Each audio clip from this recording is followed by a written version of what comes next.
Hey, good evening, everybody.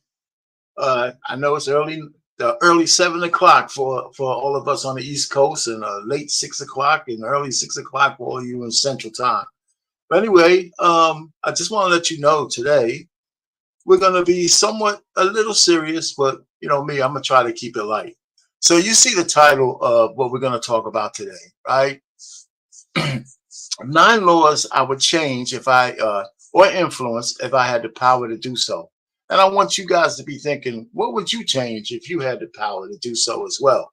So, welcome to the BMU Network, and I expect us to have some nice dialogue today. I'm not going to hold people back too long. I'll let CBN let you know when we can drop that link and get some folks to come up. You're not going to have to listen to me dribble on through all 9 of these things. And I'm not going to spend as much time on each one of them as I would on some. I think some are probably more germane to the audience than others. But these are my wish lists, at least 9 of them. And I have more, but I didn't want to put 100-page PowerPoint or PDF out there for you guys to look at. So before we get started, let me kind of see who's in the chat and say hello or whatever. Because, all right, I see Almond Eyes. I know you always show up early. Thanks for showing up. I see BMU is always lurking. And I see somebody else. What's that? T1CP. All right, so good. Hang out. I'm not familiar with that. Maybe I should be. But what's up, man? How you doing? All right. T1 TCP. All right. Okay. Cool. We should have a good dialogue today as people are coming in. So I'm not going to rush it, but let me just start by saying this. And I always try to preface the beginning of this. I don't want people to get too serious, other than to start to think about what would they change if they were in charge. And here's the point I want to make to you. If there's some real laws that stick in your craw, and you continually vote for people who don't even come close to meeting your needs in terms of how you think they should try to run the country, my question would be, oh man, what did I do now, man? I think I know I'm not on. Am I on mute? No, I'm on. So why you calling me an old bastard, man? I didn't even get started yet. You know what, BMU, man? See, I'm in the hell with you, man. Shit. Anyway, I wanted to say, well, why are you voting for people who ain't doing the things you want them to do? Okay, why you keep voting for these folks? I know some people, and we all heard, I vote for the lesser of two evils, and if that's true, in the end, you're still voting for evil, right? Lesser of two evils or not, you're still voting for evil, right? So I guess you don't want to reach 65 years old and spend your whole voting life voting for the lesser of two evils. When are we going to actually see some legislation that makes sense? And there has been some, but in recent times, people complain about the laws all the time. And so we're going to go through a few of these that if we had a chance to change them, we will. And this one I didn't put in this presentation. And I forgot. I'm surprised it wasn't in my top 9 on the front of my head. I was going to put it down, but I forgot about it. And that's private prisons. If I had the power to do so, if I was president, I would outlaw private prisons both on a federal level and on a state level. And I know they say the president can't influence the states, but don't change it, man. Keep it on the cover. Keep on the cover page. I'll let you know. I'll let you know. They say that the president can't really influence the states, but that's not true. You can withhold money. You can make the state's life a living hell until they comply. But private prisons in and themselves are insidious, right? I mean, this is an insidious thing. The fact that prisoners being held as chattel prisoners for profit organizations is a bastion or a cesspool for grift and all kinds of stuff, right? So in order for a private prison to be successful, they have to have a well-oiled and predictable supply chain, right? And if the supply chain is doing its job, you're going to find prisoners, you're going to send prisoners to jail more often and for longer, so the operation can make as maximize profits. So what does that really mean in practice? That means that there's a significant amount of judges and district attorneys and whoever in that law enforcement chain getting graft and kickbacks for providing as much chattel for these private prisons as they possibly can. Now, Biden, so just let that sink in. They had two major judges who went to jail for 25 years, I believe, for taking kickbacks. But there's a whole lot more across the country than that. So that was just not even the tip of the iceberg. You haven't even really begun to find out how bad having private prisons really are. And the other thing, Biden did try to make a change at the federal level, but he's making exceptions for the U.S. Marshal Service, right? So the U.S. Marshals, have an exception where they don't have to. There's 5 for-profit prisons that are exempt from Biden's executive order, and the second one is the U.S. Marshal Service goes to the state and funds the state to keep private prisons open, and it's called a pass-through agreement. So they got a pass-through agreement with the states, and the states take a little bit of money off the top, and they keep these private prisons open so the U.S. Marshal Service can, fill it with prisoners. So let me tell you, man, there's just all kind of graft going on and stuff. So private prisons have to go. They really do, and I think if you want to give Biden some half-ass slap on the back for even attempting to do something about it, I guess you can. All right, so listen, I don't invest in private prisons since some of them are publicly traded, right? So anybody who's invested in private prisons, you might want to rethink. First of all, I don't think they really do that well in the market, but I think you want to got some conscience to rethink what you're voting for. It's almost like there's some corn companies that are also publicly traded, and I wouldn't invest in those either. So you want to have some kind of conscience or some kind of responsibility where you put your money. At least I would think you would. Hey, take heed. Hello, how you doing? I see you in there, and okay. So without further ado, hey, how you doing? Without further ado, anybody who really wants to come up and talk about, I'm about to get started on while we're really here. All right.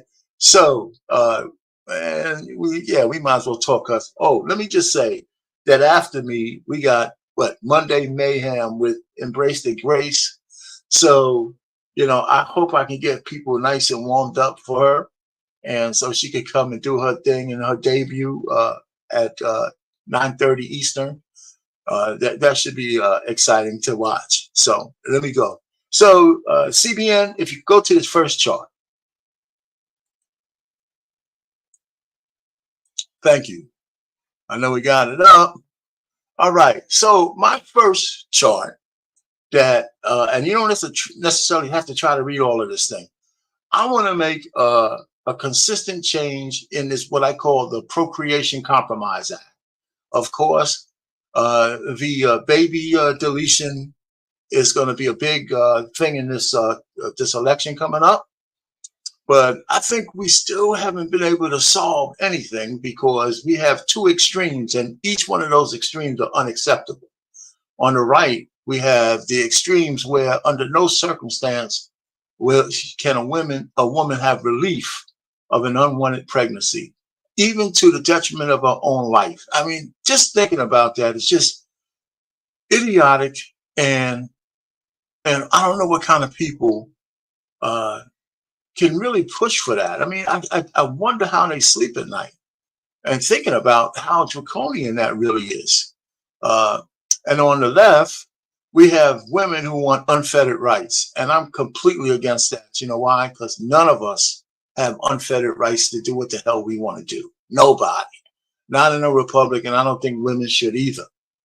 So there's got to be some kind of gray area. And my law here presents a gray area, and again, since this, I have the power for today to say what I want to say. It doesn't matter what anybody else thinks, okay? Except for if we want to discuss it, because it's not right or wrong. This is my wish list.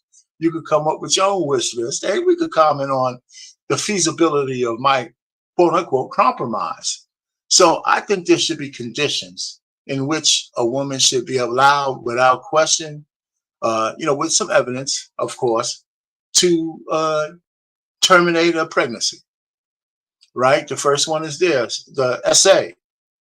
Definitely. I would think it's crazy for somebody to think a woman should be forced to carry an unwanted baby 9 months. I can't imagine the psychological damage that does to somebody as a woman and her productivity in the future.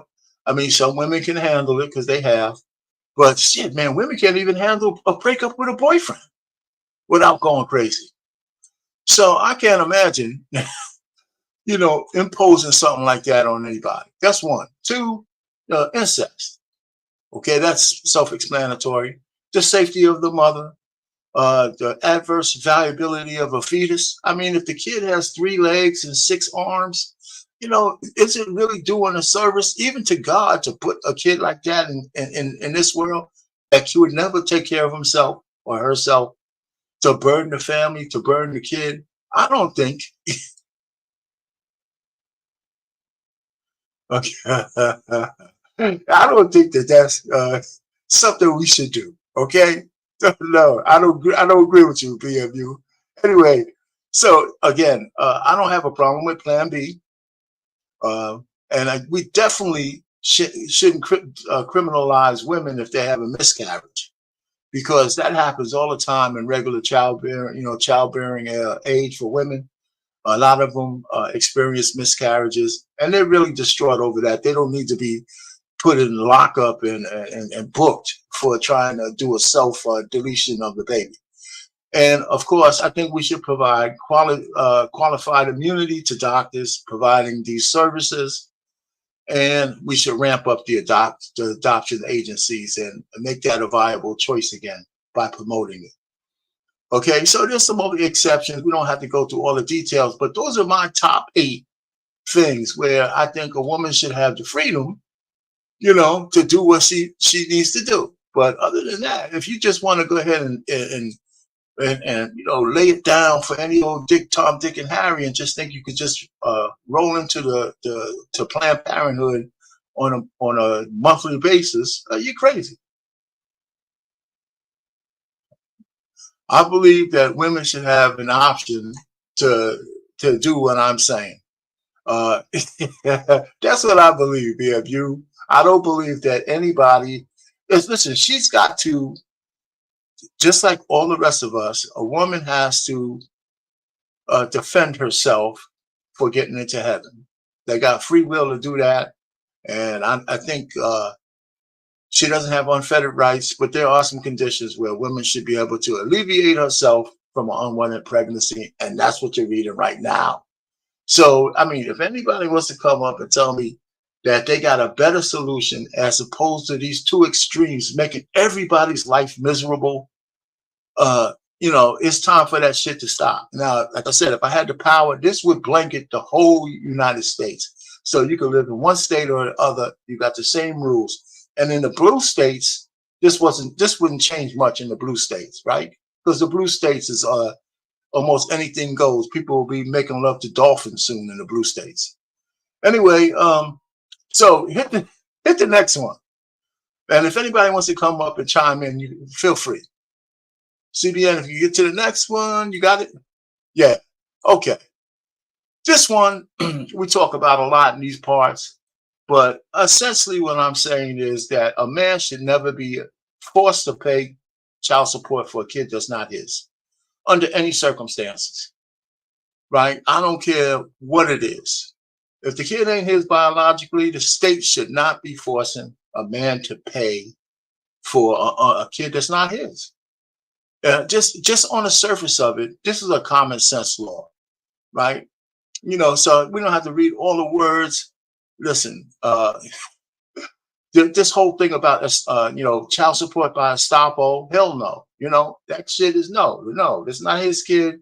Just because he took the guy for an outing once in a while and gave him a cookie and shit, he shouldn't have to be put on child support by some greedy chick, and the state getting a big piece of that. This is just doesn't make any sense to me.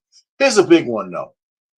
Every state, I believe, has a presumption of paternity. So if you marry a chick and y'all separate and she, busts it wide open for 6 or 7 cats and gets pregnant, and the baby's not yours, the state assumes the kid's yours. It's a presumption of paternity, whether you're with this woman or not. This is the key, fellas.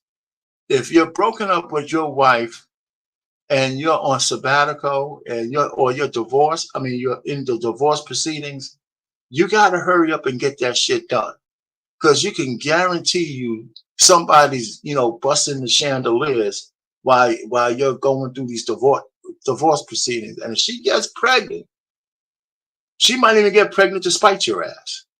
But if she gets pregnant and the guy dusts her off, like he probably will do, because part of the fun of being with her is because she's married, you're gonna have to pay for a kid that's not yours just because you're married to her. So we gotta change that shit. We gotta bust that law wide open. So that's another one that gotta go. So that one is simple. The next one, CBN. Who's that? I can't hear you. Yeah, it's Black Man Unfiltered, sir. Yes, sir. I know you ain't on here saying that a woman should not be able, if she don't have an unwanted child, she should be forced to carry that child. That's her responsibility, because if she had it, I'm a deadbeat if I don't take that responsibility. Okay. So you saw the conditions. You saw the conditions, right? You want to go back a slide? Yeah, hold on a second. So okay. If a woman's pregnant, if she chooses to have the baby and I don't want it, I'm a deadbeat for not taking care of it. But if she don't want it, she can go and just have a screwdriver put to his head. No, I didn't say that. But you know what, you hang on. I got one for you. I do have one for you that covers your particular issue in this one. Because I say it here. The Wi-Fi.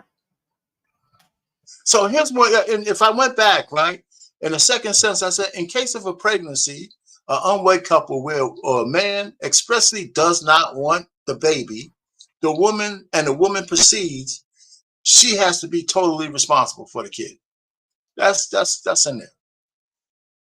So, I try to cover all bases. BMU, this is my compromise. So I think it's a good one. It's better than what we got going on right now. I thought Roe v. Wade was a stupid law. This is something that's better because it has practical applications. And when I have my sister, we argue about this all the time. You say, you're a man, you don't have no say in all this, but that's not entirely true. Right? Because a woman, even if she's married to you, can have delete the baby without telling you. I categorically deny that she should be able to do that. Her body, my choice, her choice, my ass. Right? So I'm just saying, we acquiesce too much to all this shit. You can't get everything you want. Period. None of us do. Men definitely don't. So if women need to somehow be brought to heel and compromise, that you just can't go bust it open and get pregnant and have a willy-nilly, no holds barred access to getting rid of the baby. I don't agree with that. Anyway, okay, so I went to this National Paternity and Child Support Act. Okay, we talked about that. All right. Then, yeah, the divorce law reform. Right? I think we should streamline the divorce stipulations in according to federal statutes and somehow oversee state statutes. I think we should immediately, absolutely immediately, right off the jump, rescind no-fault divorce. in all 50 states, all territories. You know, maybe there might be some exceptions, but it's got to be on a case by case basis. You know, uphold legally binding prenuptial agreements. No bullshit where a judge can try to make you pay alimony through child support and all that shit, or a woman trying to, or what Jeannie Mae is doing to stupid Freezy, whatever. It's not Freezy, whatever that guy's name is, rapper. Because I think she has a case based on the fact that she signed, even though she knew it was in it, she signed it like right before the wedding. Man, that's like prenuptial 101. You don't do that kind of stupid shit. Now he's wide open to her hyena gaze. So I have some rules, and if you want to get the 4 steps and the 4 rules, I think, you know, the lead attorney is really good on that. And prenuptial agreements do work for the most part, and it's better than not having anything. Do you think you have the only lead attorney to come here next time to elaborate on this? Be much better. You think he can say it's possible to happen? If you could get lead attorney to come on the VMU network, that'd be a nice coup. Black David smokes a lot of drugs, so we just gonna. I know you ain't started right now, Earthquake. He know goddamn. Don't stop right now, Earthquake. I know you broke your bike last night. You know goddamn well lead attorney coming up here. Don't stop right now. I know you broke your bike last night. Your bike was crying. Like, nigga, get off. Me and the lead, we're boys. I'll take care of that right away, man. Oh my God! So I think this is a good one. I think this is an easy one too. You know, and with the kids, custody, 50-50, you begin at that level, and then you make the exceptions from there, right? So right off the rip, you know, nobody has, you know, the majority of rights to the kids, the woman or the man, 50-50. And then, you know, whoever's the best parent financially and all that kind of stuff. If the kid's real young and they still have to suck off the tit, you know, you might want to somehow have a sliding scale as to how that will work. But, you know, I just think these are simple things we should be able to do, and our lives will be just much better. So, all right, next. Student loan. On. Before you pass on this one, I don't see the part whereby you want to verify that home is a stable environment. How come that's not a part of this? Well, the last one. I mean, you know, unless there's some exigent circumstances, you know, then you start to dictate otherwise, right? So that's what I mean. If the home is not stable, it's a drug den and shit like that, you just investigate. You know, somebody investigate. Or you have BMU with a super power with a bunch of girls coming in and out of that house. I understand. Yeah. So I just think this one is a straightforward one. And the fact that we don't have some kind of national, since families really are the cornerstone of America, and it's already proven that state by state, we don't have any homogeneity between how people get married and divorced and all that shit. It's just crazy. And it varies so much state to state. You know, I'm surprised we got as far as we did, but I can see why it's so easy to break it apart, like the commercial enterprises are doing and like the puppet masters are doing, because, you know, they just have so many loopholes everywhere. And the men, and since nobody gives a shit about men, you know, as long as we're the brunt of all the devastation, I just think it's easy to implement. As part of that also is because women are voting based on their feelings and all that kind of shit. And a lot of the liberal women, they'll vote for anything that makes them feel good. You know, and there's a lot of proof to that. All right, so the next one. All right, the student loan Reform Act. Now, we all know that student loan debt is out of control everywhere, and Biden is getting ready to lie to everybody. He's going to get them off the hook, but that's beside the point right now. One, the student loan.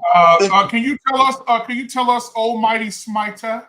Can you tell us who carries the most student loan debt, sir? I'll let you tell it, because I wasn't going to get down. It doesn't matter what I'm trying to do. I'm trying to fix it. Period. But go ahead. Of course, the women carry the most student loan debt out of everybody in the United States. It's tremendous. I forgot what the percentage is. It's well over 60, 70, 80%. It's up there. You know, so it's billions. Let me put it, I don't know what the percentage is, but it's billions and billions of dollars. So And they you can't saying we should have repay. helped these women clean up the debt they created, and we didn't create it for them? That what you're Well, saying? yeah, because I'm an American and I think about all Americans. I ain't just worrying about because a woman who's in debt is no good to a man who wants to move forward either, right? So if they in less debt, then they're better for the pickings. But if they got $100,000 debt, man, you why bring that shit into your household? Because as soon as you say I do, half of that shit's yours. So So I by want default, you act out to be a simp. That what you act out to be. to no. I'm saying we But should change they the. coming from my tax We dollars, should mind know. you. I mean, that's what I'm saying, brother. I'm saying Aren't we you should. saying? Hold on, Payne.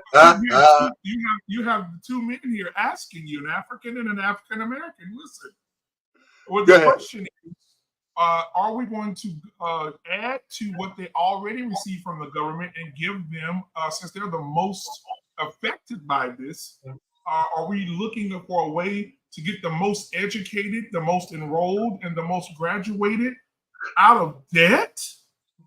No, I didn't say that this gets them out of debt. Good question. Good question. Okay, this is a good question, but this law has nothing to do with taking the money away from them. Let me go through this shit, okay? I just want to go through this, and I might have.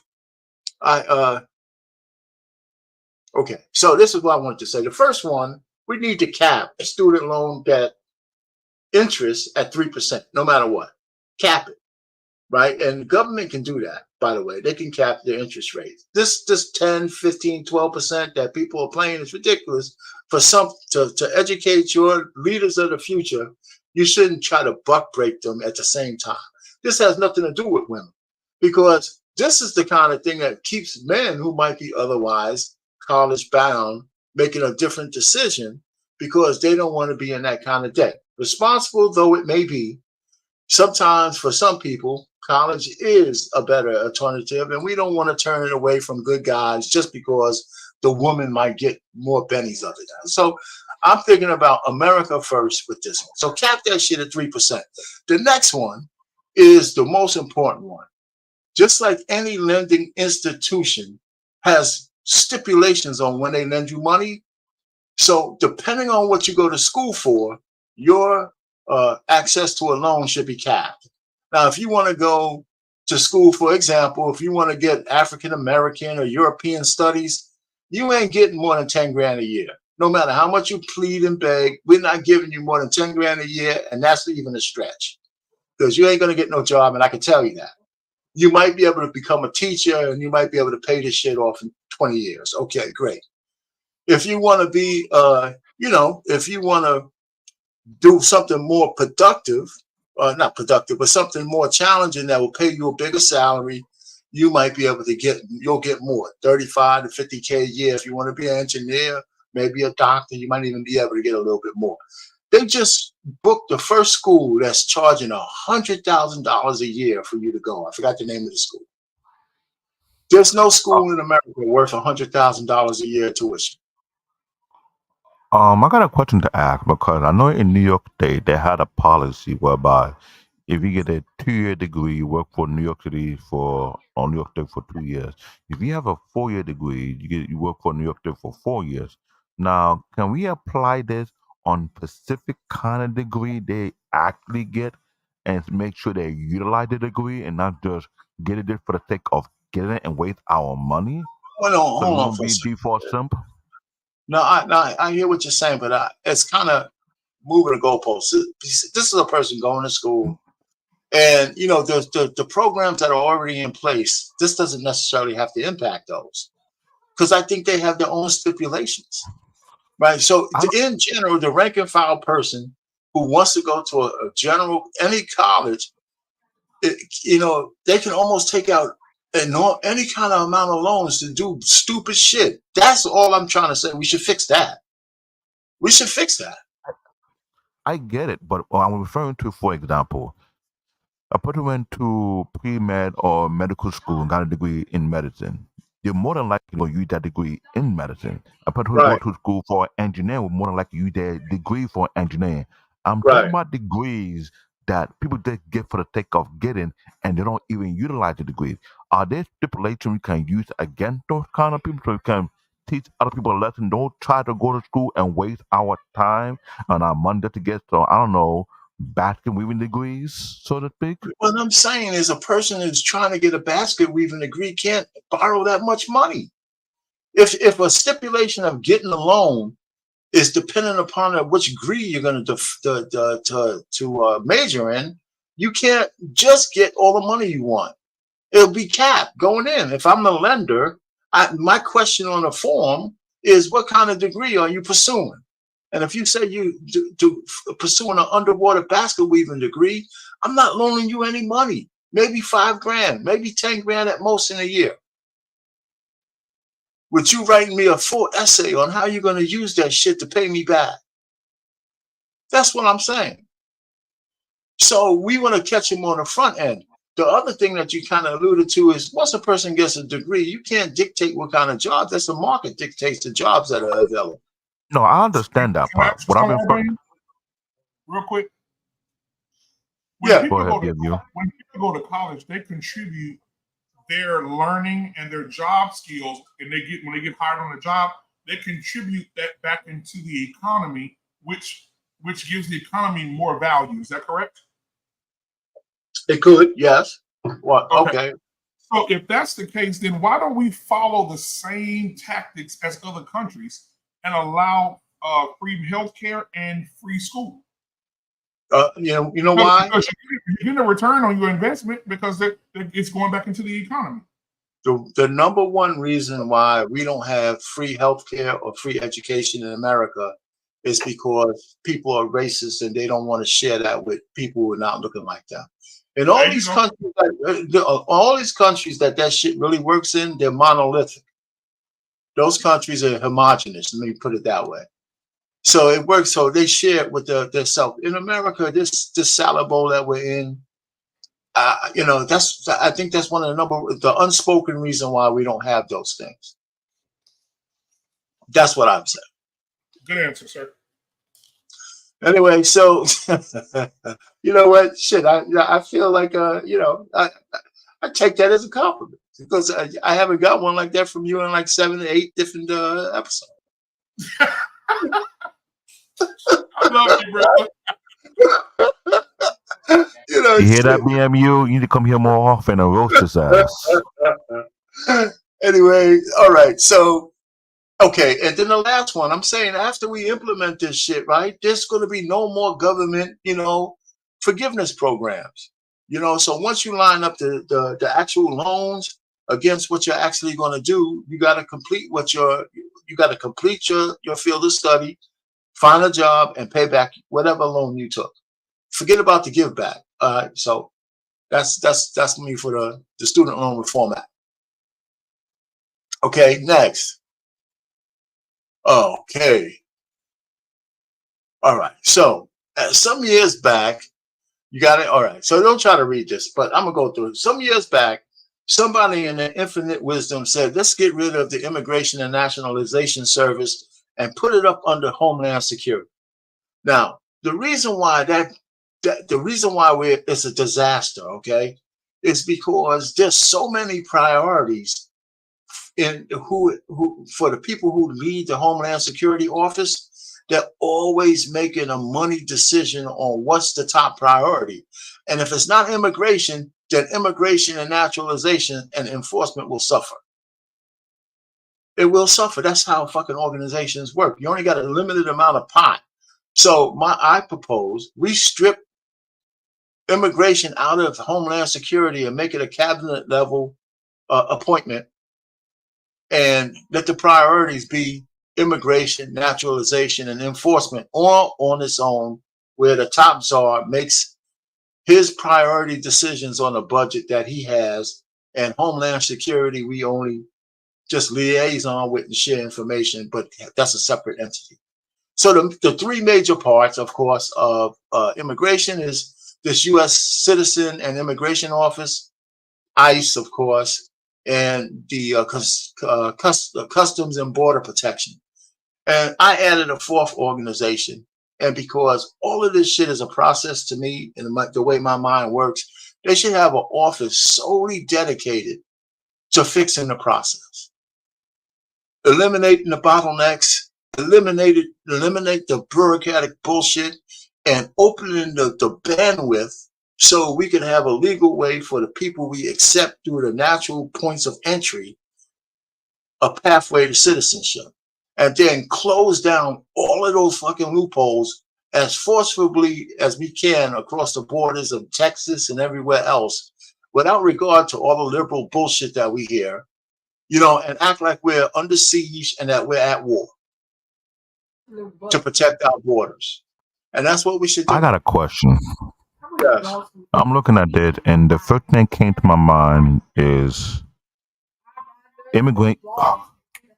finding immigration's one solution for people who work on the farms, because I think that's one of the biggest issues we have within the United States.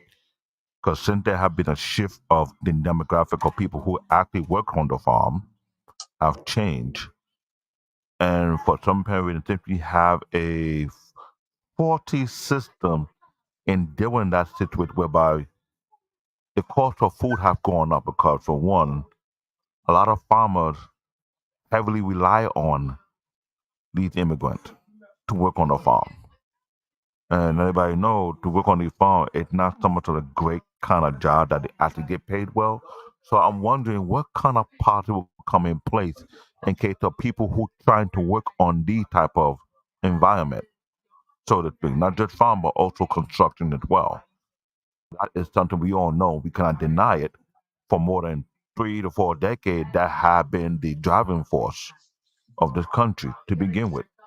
Yes. Okay. So now I wasn't going to get into those details because I'm not fully conversant, but I think every organization, farmer, chicken factory, and everybody, if they have illegal immigrants working for them, they're breaking the law. And the reason why, and they call it a gray area, because the reason why they let it pass is just because what you said, the economy, right? They don't have to pay them anything. There's no such thing as unions. They don't have to have shit for them.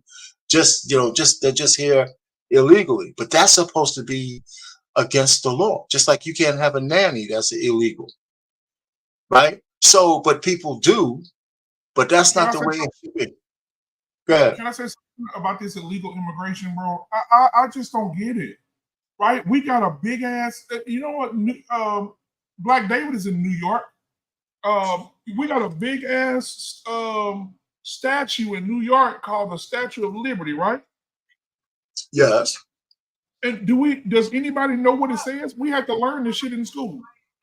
Yeah. Does anybody know what the Statue of Liberty says? It says, "Give me your tired, your poor, your huddled masses yearning to breathe free, the wretched refuse from your teeming shore. Send these, the homeless, the tempest tossed to me. I lift my lamp beside the golden door." Right? Just listen to it. Give me your tired, your poor. Give me, meaning they're not from here. Your huddled masses yearning to breathe free. Some of those people are in bad situations, and they come here, and then we tell these people, "You motherfuckers gotta come here legally." And it takes 5 years to get a goddamn green card. Okay. That's the point. So BMU. That's the point. So yeah, it's not. It's a point, but it's not the point, right? Because a lot of those folks who did come in, gave me a huddled masses, and they went to Ellis Island and they got processed. I mean, that's different than fucking guys jumping across the border and trampling on everybody's. Hold on. I get what you. Hold on, Black people. One more thing. Well, hold on. Go ahead. Go ahead, man. No, what I was going to say is, but think about it, R. Payne. Yes. Where would this I just want to ask this question. Okay. Where would this economy be without illegal immigration? Okay, so here's what I would say to that. If it would be a dire, but the economy's in dire straits anyway. So here's what I would also say, that if we're gonna have quote unquote legalized illegal immigration, even that should have some kind of process. Even that should have some kind of controls on it, right? Because that's different than military age guys coming in the border and getting lost in the sauce, and we don't know what nefarious shit they're getting ready to do, like Chinese nationals, right? So all I'm just trying to say is listen, it's I don't have all the answers. All I know is that we should treat it. Well, let me back up a square. One of the things that we have Congress and all of this shit for is to protect the borders.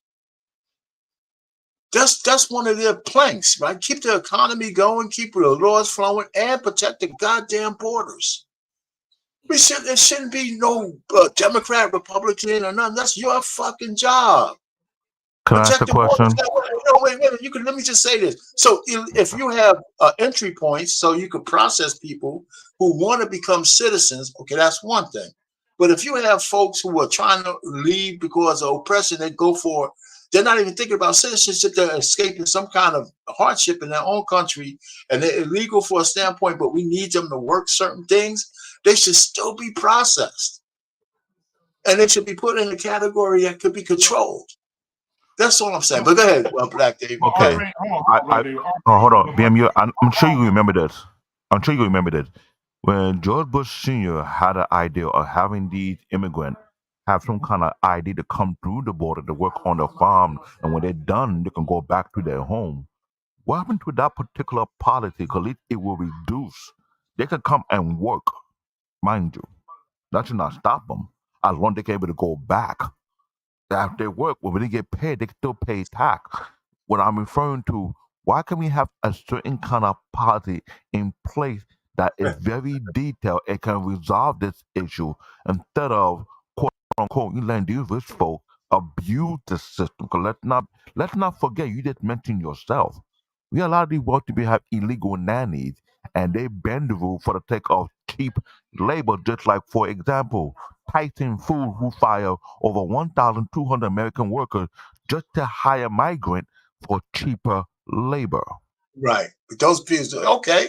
So listen, we're kind of in violent agreement. I'm thinking, I'm not saying you can't do what you guys are talking about. It needs to be controlled. That's why I have that fourth organization now. I believe that there's a method to all of this freaking madness, and there's a process to all of that madness, right? So everybody who goes to a foreign country ain't trying to repatriate there. Yeah, but but I'm saying this too, Arpain. Just think about some of the jobs that these people have come across the line to do. I work downtown Dallas. I work in the thicket of downtown Dallas where all the fucking skyscrapers are.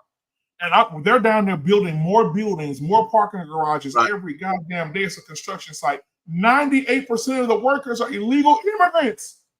If ICE went down to downtown today and took away all the illegal immigrants, it will back up the buildings of those buildings 10 fucking years. So let me ask you a question, BM. You think all of those people are down there unbeknownst to everybody that they're illegal? Right? So the fact, what I'm trying to tell you is that you can put a bow around all that. There's a process even for illegals. And so what I'm saying is, 5 years for a green card. Okay, again, what I said was I would set up an organization to somehow look at the bottlenecks that lessens that 5 years. That does something. That's just one aspect. I mean, because everything's a process. Everything has steps. Even if there's illegal immigration, just wanting a green card to work or get some asylum or something like that. There's a way to do it.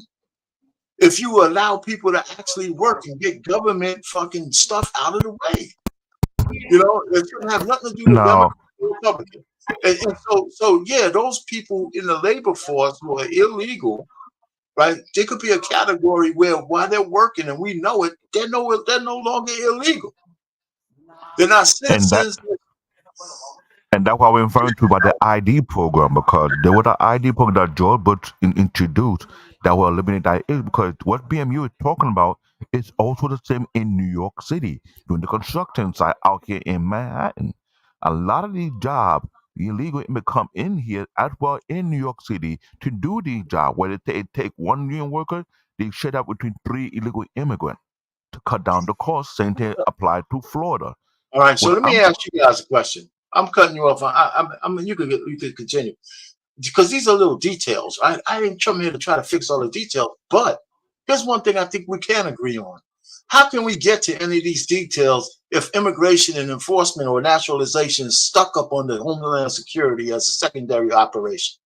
Well, you How absolutely. do we actually fix this shit? Yeah, you're absolutely correct, R. Payne. I just want my thing is this, because I had this conversation at my job. I know I'm in management and I shouldn't have been having this conversation, but the motherfuckers pushed me too much, so I had to give it to them. My thing is this: I asked them. They said they're coming over here and we're not going to have jobs, and they're taking all of our jobs. I said, Melissa, I said, you dumb bitch. How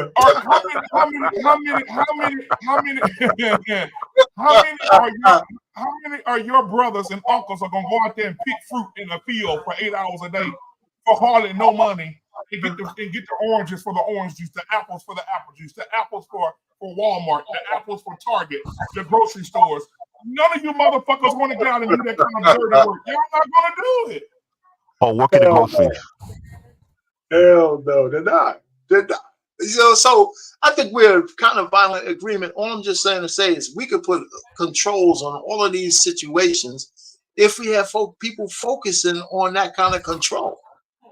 And I think there's another problem to it, because I'm glad we're having this conversation, because for one, you good to have these hardworking people come in and do the job that more people cannot do. Another problem is the housing.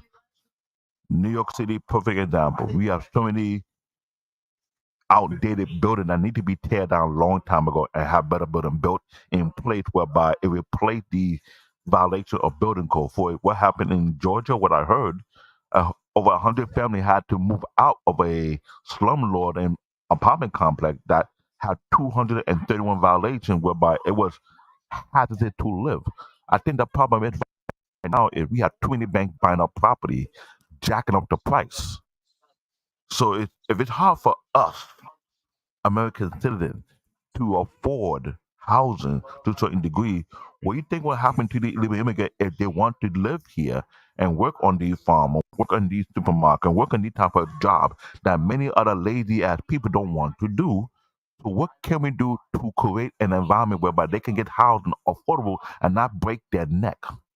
But Black David, hold on now, because I live in a beautiful neighborhood, and my next door neighbor, he's legal. It took him years to get that green card. But when his family got over here illegally, let me tell you how their family set up, brother. That's what I'm saying. We can learn something. Even though these people are illegal, we can learn something from them. In this house right now, he gets up and go to work every day. Him and his brother. They all live in the same. They got a 5-bedroom house just like I do, right next door. Mm-hmm. The mom, he's there, his wife is there, his brother's there, and his wife is there. Their mother and father is there, right? The sister and her husband is there.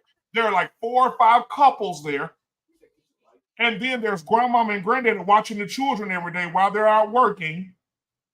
And they have a whole family goddamn dynamic, bro, where they're just saving their money and the grandmama cooking every day and the mama's there with the babies. I like this. It's beautiful. It's fucking beautiful. Okay. You're correct, Black man. That's the classical imagery we have of immigrants, but that's not what's going on today, especially not in New York. If you guys have been paying attention to the news, the immigrants have been coming in and killing the cops, running credit card scams, stealing people's dogs, robbing people at gunpoint while they're just trying to have meals. That's what's been going on in New York with the migrants. They've been running credit card scams, running fentanyl scams. This is not the nice, sweet people that used to come in 20, 30, 40 years ago and wanted to just open up a bodega and send their kids to dentist school while they were all Catholics. None of these people are Catholics anymore. They don't have their religion anymore. These new generations of them don't even speak Spanish. They don't have the old ways of the people from the islands. They're just as Americanized and as crazy as we are, and they only coming over here for problems. That's what's going on in the city. I don't know what y'all seeing, but show me what y'all seeing with some tangible evidence, because all these old narratives y'all making to try to justify letting these people come here and destroy our voting power and kill our resources don't make any sense. Now here's ghetto. Let me ask you this. Like I asked R. Payne, who gonna pick the fruit? Who gonna wash the But they're not picking the fruit. Wait, let them say. Please provide evidence that they're doing that. Let them ask the question. Hold on. I just watched a documentary on Coachella. Beyonce pulled in damn near $45 million at Coachella, and all the Mexicans out there living in trailer houses that's about to tilt over, picking them goddamn fruit every day. Who made the documentary, sir? You know documentaries have agendas, right?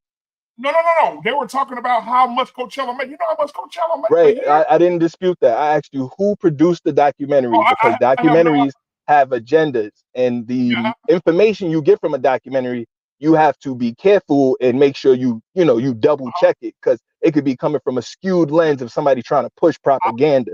You talking to a person who went to school for media. So I'm all about propaganda and narrative and agenda and making sure we double check sources. You are absolutely correct, Kiskino, and I will find. So let's not just get up here and just say stuff without actually having information. No. I will find out who the producer of it is, but I want to ask you this as well. When it comes to everything that you said, I hear what you're saying about the people coming in, killing people, and doing all this other stuff. But my thing. So that's not actually what's happening in New York, sir. They're not like opening fire in midday, like. While they're trying to get away with boosting stuff, they're shooting at the security guard. They're not doing that. They're not jumping the police officers. They're not shooting guns off in the train station. They're not robbing people. That's not what's happening. I'm not disagreeing. I'm not disagreeing with you. I'm not disagreeing with you at all. What I'm saying is bad and everything. What I'm saying to you is the very thing that you're saying is. I think one of the things that Malcolm X said a long time ago was a wonderful thing. He said the chickens have come home to roost. Everything that you just said, this is not their home, sir. No. I understand that, but the story that you just said about robbing and killing and pillaging and taking from people, that sounds like the foundation of America. So what you're saying is we should have open borders and allow immigrants to come in and hurt people. Not the people who robbed and pillaged and raped America, but just everyday citizens going to work, paying their taxes, and trying to make sure they have a roof over their head and have stuff to feed their children, because the basis and root of America was robbing, pillaging, and raping. How does hurting other people that had nothing to do with it? You're not even talking about hurting the descendants of the people. You talk about just hurting random people on the train. Wait a second. Listen, so wait a second. That was a bad argument, Bill. Wait a minute. What are we doing here? That was a bad argument. Let me say what you trying to say. Hold on. How is it a bad? Hold on, Black David. That's a disgusting argument you're making. Okay, hold on. Hear me out. We talk about these immigrants being so bad and killers and murderers. Okay, so we're not talking about it, sir. They're reporting it on the news every day. Are you not seeing this? That's fine. Hold on. Give me just a second. So let's get ICE. I'm gonna go with you. We're gonna get ICE. We're gonna get all these motherfuckers and put them on a goddamn. But we don't have to do that if we just stop letting them in illegally, sir. And like Payne said, just create the process where we let the best of the best back in the country. That's why. It's got a point of view. You gotta let them get it out first. But Payne, you hear that he talking nonsense? Yeah, sir. but let him hold on. Here's good. Hold on. Get it out. That's fine. Payne, I welcome that. That's fine. We're having a dialogue. No, but hold on. So what I'm saying is this: if I snap my fingers today, and all the illegal immigrants, I'm in Dallas. You know, in Dallas, it's full of them. If I snap my fingers today and every illegal immigrant in Dallas disappeared, it will fuck the economy up immediately. You don't believe that? Well, let me look at all these skyscrapers being built by these Mexicans. Skyscrapers and buildings and restaurants and parks. And so what you're saying is there's no other suitable people around to do the work. I can't name five niggas right now that will get out there on them skyscrapers right now. I disagree with that, sir. Are they even being offered the opportunity? No. Let's not go there. I don't want to go there. Hey, listen, that still doesn't absolve your point, your first point, BMU. You know, just because the four founders of this country were cads, murderers, and rapists and all that kind of stuff, that was 300 years ago or some shit like that. We're talking about now. We got tax-paying, law-abiding citizens who don't deserve going to pay the rent. Payne. You know, so yeah, but the fact that there's a whole bunch of illegals or whatever who will do the jobs we won't do, that is true. But that still doesn't say we should take criminals at the same time. Payne, you want to hear a funny story? Payne, have you gone to see Mount Rushmore? Every one of them motherfuckers on that mountain is a criminal. I know, but okay, what does that have to do with today? No, what I'm saying is this Black Man Unfiltered. This country is based on rape, murder, rape, murder, it's based on it. What are we talking about? BMU, all due respect, sir. May I ask you a question? Yes, sir. Sir, so because the people on Mount Rushmore are criminals and murderers, the people on the train should get shot at. The people eating at a fine dining establishment in Midtown should be robbed at gunpoint midday. Women doing security should be robbed because people want to boost. Police officers just trying to do their job should get jumped for trying to aid and do their job. That's what you're saying, because the people whose faces are on Mount Rushmore are criminals and have unscrupulous past.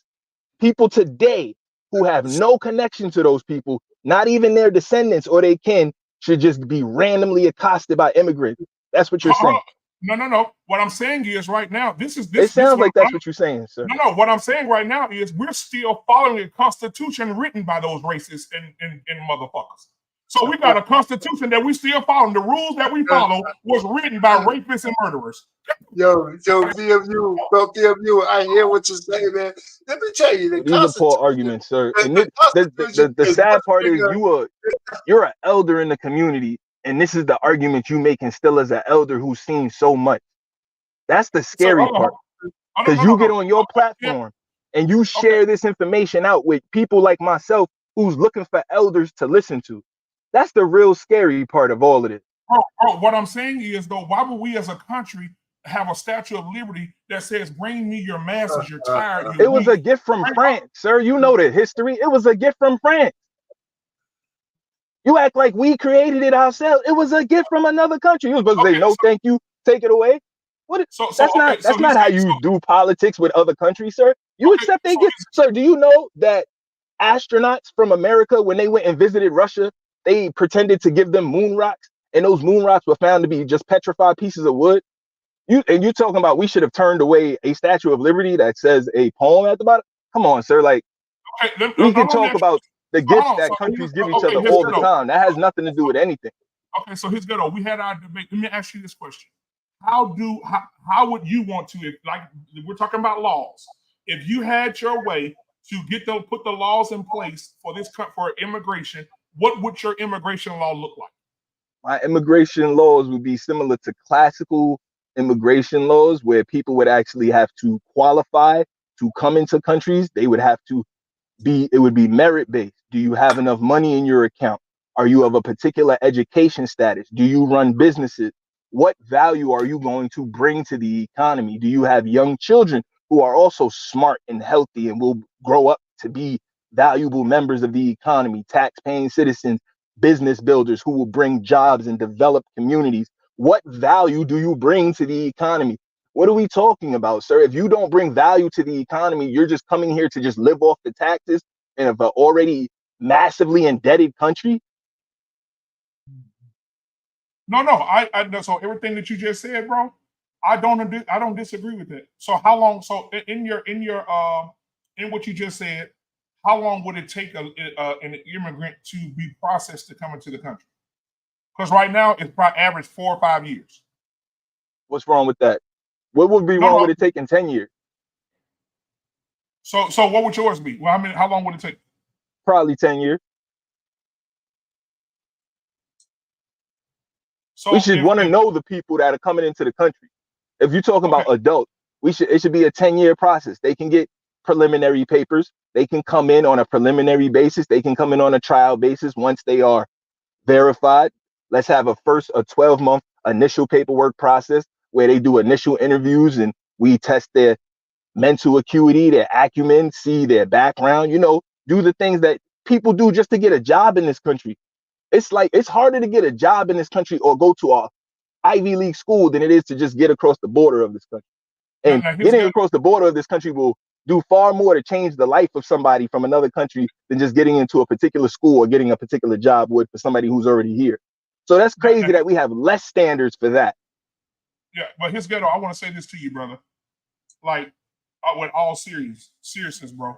Like, you are a very intelligent black man, brother. And you just the things that you just said about what laws and how you would put them into form would be good. Now, I do have a little pushback about how long it would take, because if you do have a person of another country coming in and they're a doctor, or they're trying to finish in their doctorate degree here, or they're major mechanics, or things that will add so much value to the economy, right? You said make sure they're coming in on a good basis, right? They're not, people coming in gonna be stealing and beating up people and shit. But just have people coming in that have value. Like I wouldn't want a mechanic who can fix airplanes or cars or city buses to wait 10 years to come fix the buses. I need them fixed now. No, he could come in on a preliminary basis. I'm sorry if that wasn't clear.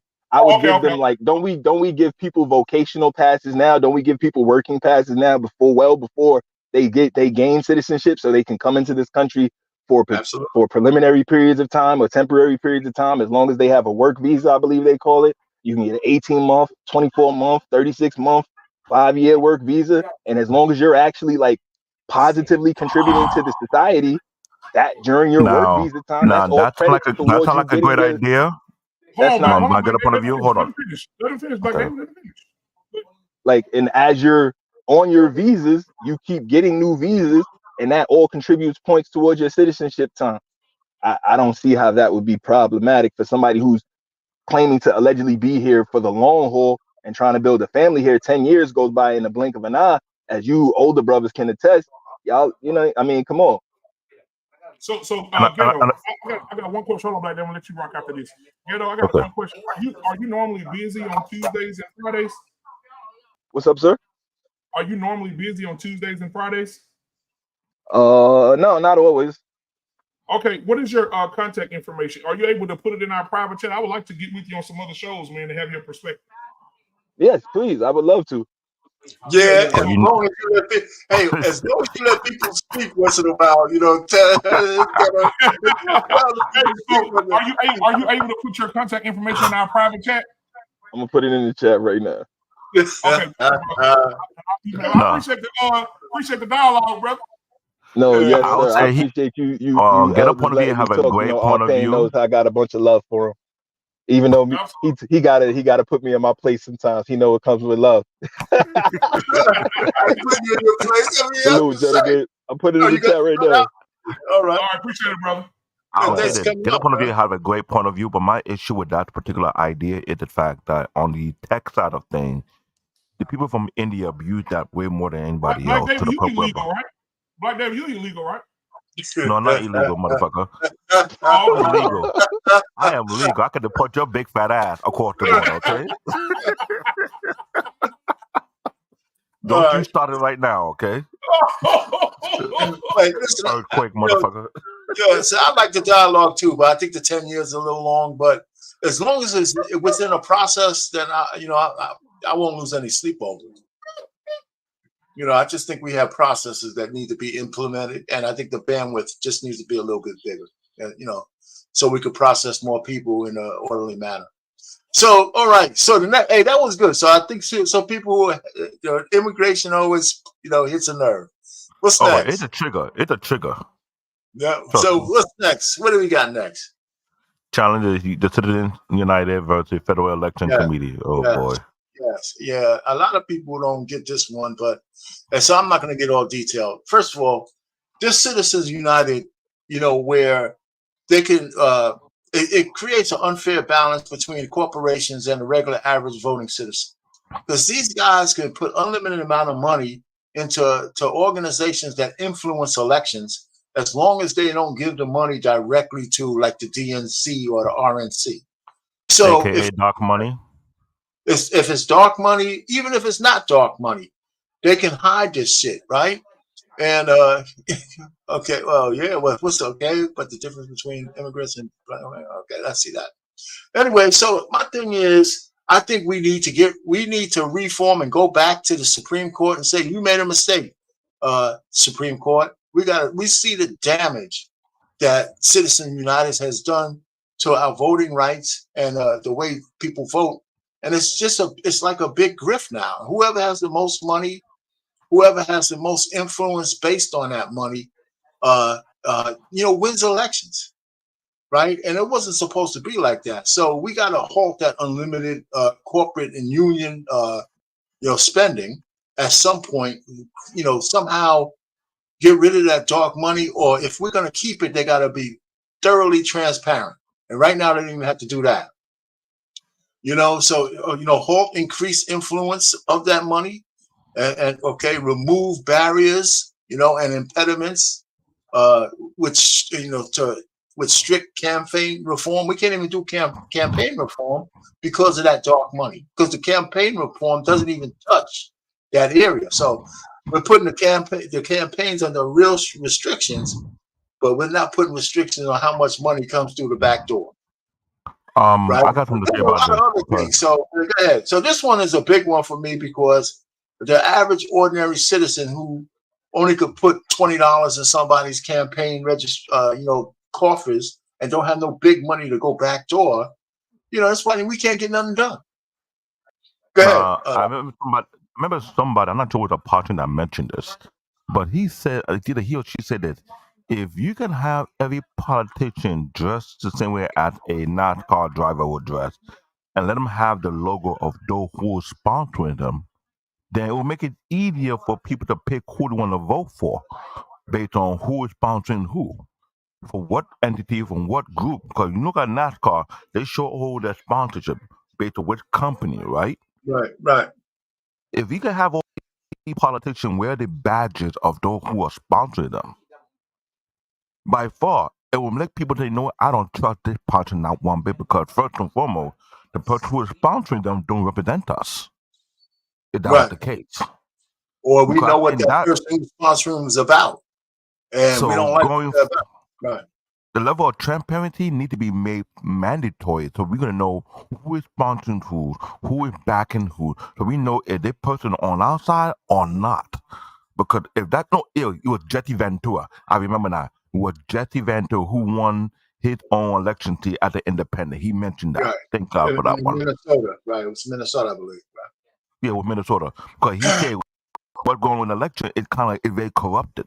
So if everybody can wear their NASA suit and wear all the badges of all the sponsors who is sponsoring them, and I bet you and believe when people start to see for who they really are, a lot of people won't be elected to begin with. Yeah, I mean, that's true. Well, one of the biggest things I think that goes unspoken is, and nobody really talks about this, well, starting to talk about it, how does somebody who's a lifelong politician become nearly a billionaire? We don't know how much they get paid every year, right? So how does that money become, how do they get rich? It's not from the government. It's from the backhand contribution That's from what their I'm saying. sponsorship. How do they get rich? They get inside information on stock tips. They get information. They got. So it's just that's going to be a law to block them from doing that. Because a lot of them abuse it, both Democrat and Republican. They abuse that a lot. It's all bipartisan. Shit, I mean, AOC, when she first got in, she probably couldn't even get a new pair of shoes. I know that's not the case now. So so this one, I know this is like not a hot button issue because people don't think about it as like invisible to the average person. It's not a hot button. The influence here is huge.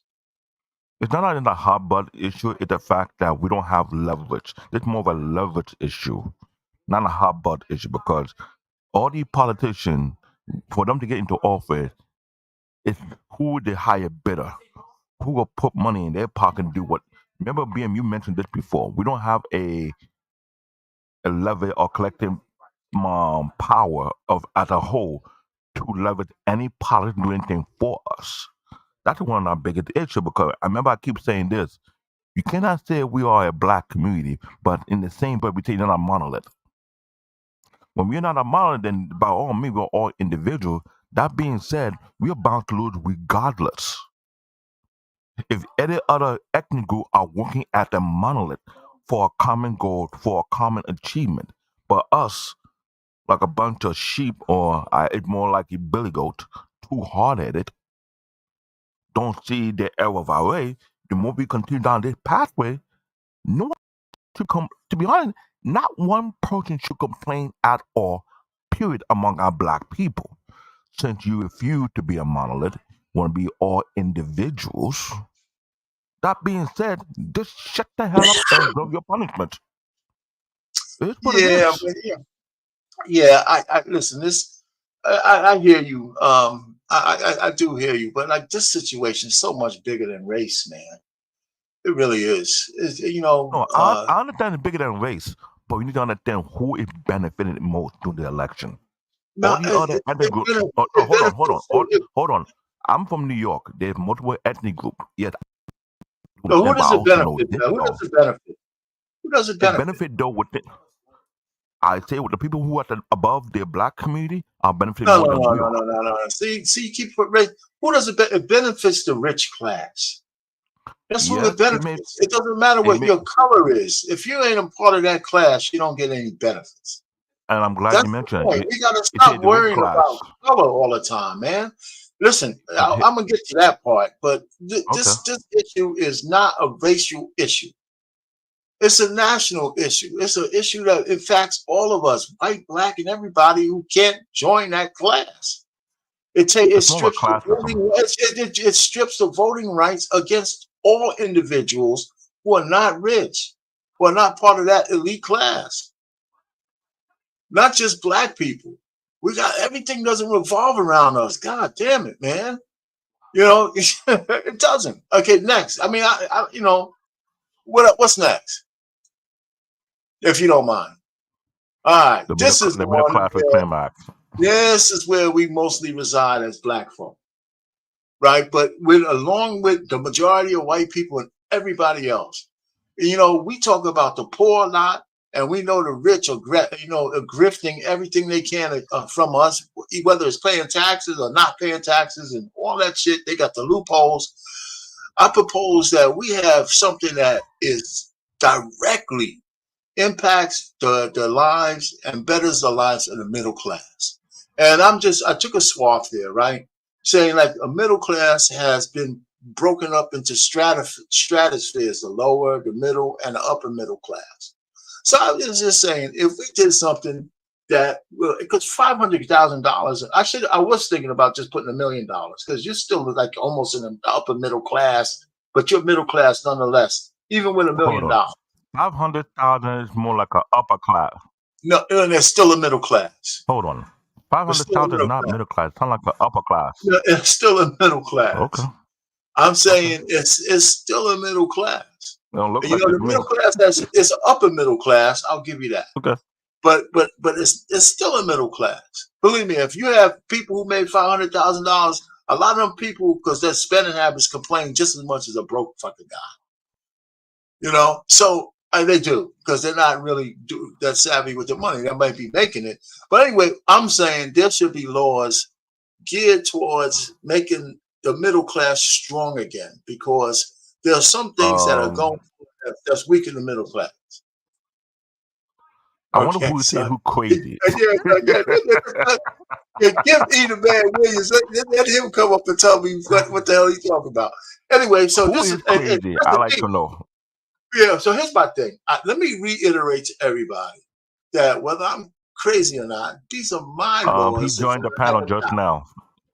Welcome, These Eda are Man. my laws. Yeah, so let him just wait a second. Anyway, so listen, I would say we should have financial incentives for people to stay married. Whatever the tax breaks off of filing jointly, we should embellish those. Right? We should embellish those. That's number one. Try to something to promote marriages staying together as opposed to falling apart.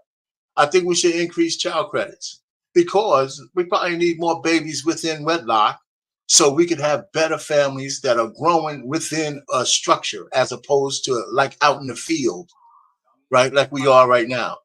Hold on. Oh, time out. Let me finish, man. Let me finish. Just Okay. hold your horses, man. We should rescind Trump's tax cut that limit all our deductions to $10,000 cap. So you got to take the standard deduction. That was an attack on the middle class directly, right? And then I think we should increase the paid leave for both men and women if they have children. Again, it's a family thing, right? Mandate financial literacy courses as part of federal subsidies to public schools. Have some courses in there on how to balance a checkbook, how to deal with money, how to become financially literate, so you won't go out into the working force like an idiot just doing stupid shit, right? Without knowledge.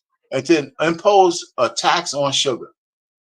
Tax the hell out of sugar because the sugar industry is a drug industry.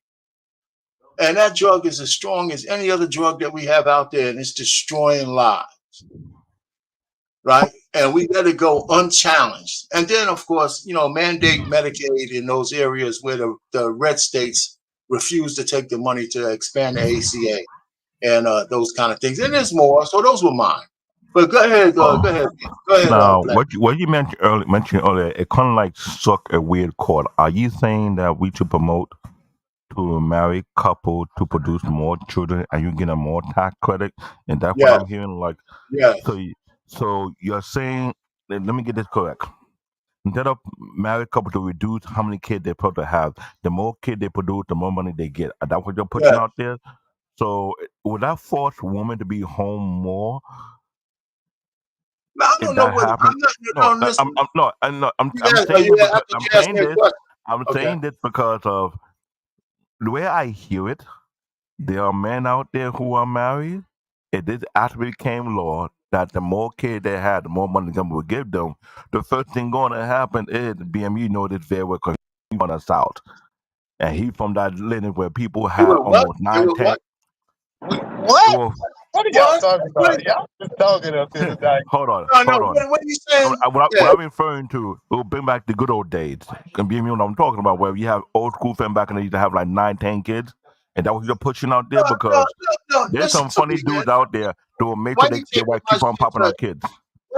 Well, first of all, it's just an extreme conversation. You're having an extreme conversation, right?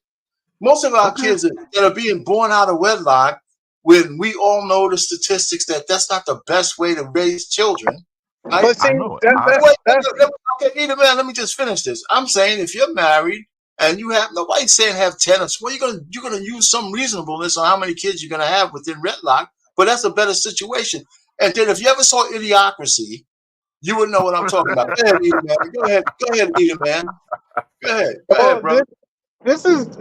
I'm just sitting here listening to people. So I heard you say, let's do a sugar tax. Who do you think the sugar tax is going to affect? The rich people who got money or the broke people? Like, we have a sugar tax in Seattle. You know what happened? It didn't stop somebody from buying sugar. It was just another way for the government to make more money.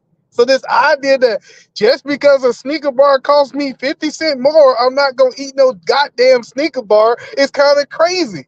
Like, it is crazy to hear those things. Hold on, let me finish. I'll let y'all go on and on and on. And then I heard the crazy ass shit that if I make $500,000 a year, I am considered the middle class. Is the whole that is baloney. That doesn't.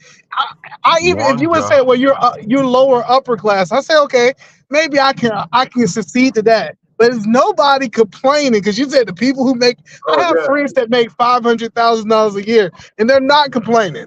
People who complain is typically people making $60,000 or less. I got friends that make $150,000 a year, and they don't complain. After you make a certain amount of money, it's not really too much more you can do with the money. The people who complain are the people who cannot pay their rent, their mortgage. Those are the complainers. Once those things are paid for without thinking about, the complaining typically go away. Listen, Edie, man, first of all, they said the same thing about cigarette tax, and the cigarette smoking had gone down. Listen, there was an education campaign that went along with the perils of of cigarettes. So I didn't write every goddamn word here, but let me since you came late, okay, and it's good that we can have some dialogue. But this is just my wish list, and I believe that people in the middle class, they might not complain like somebody's broke. They have their own set of complaints. You know what? They let me tell you, there's a lot of rich people on pills. Maybe their shit ain't the same thing as a broke ass person in the goddamn ghetto, but there's a lot of them seem unhappy. It's all over the place. So let's not say that they have it made. That's only relative to maybe how you're thinking. So wait a minute. Now let me finish. I'm saying there's a range. If I'd have said 250 grand, you might have said something there. I just put it 500 grand because I want a wide swath. Right, so the people at the 500 end, which is less than all the people who are lower than that, so it'll reach them, right? There's some things that'll reach them. So that's all I'm saying. So, but let's get back on the sugar thing. I didn't put all the details here because I was just doing bullet points. But remember they used to call diabetes sugar diabetes? You know why they don't call it that? Because of the goddamn sugar lobby.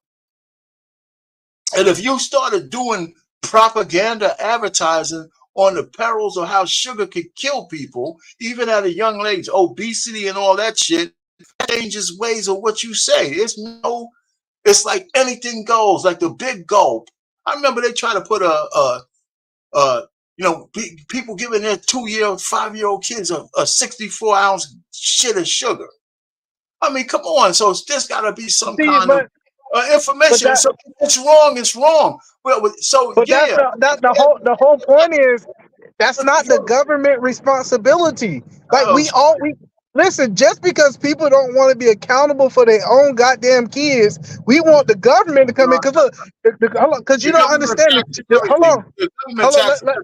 Hold on. Let me help you understand what I'm saying. So check this out. My kids eat a very balanced diet. When I take my kids to get ice cream, I should not have to pay a tax because some fat ass parent couldn't monitor their own goddamn kid. That's the whole point. Why do I gotta pay? Because you don't know how to take care of your own kids. No, you're the man. You're trying to make an exception for sugar. That's how it is everywhere. The government has their hands. That's what taxes are everywhere. The government having their hands in it. So just because you don't like something on sugar doesn't mean that the government won't do it. They should do it. And we should have all the nasty, draconian fucking propaganda that shows the perils of sugar being put on the airways, and we don't. And just like when they had sugar diabetes and they made people take the word sugar out of that shit from a clinical perspective, that wasn't done by accident.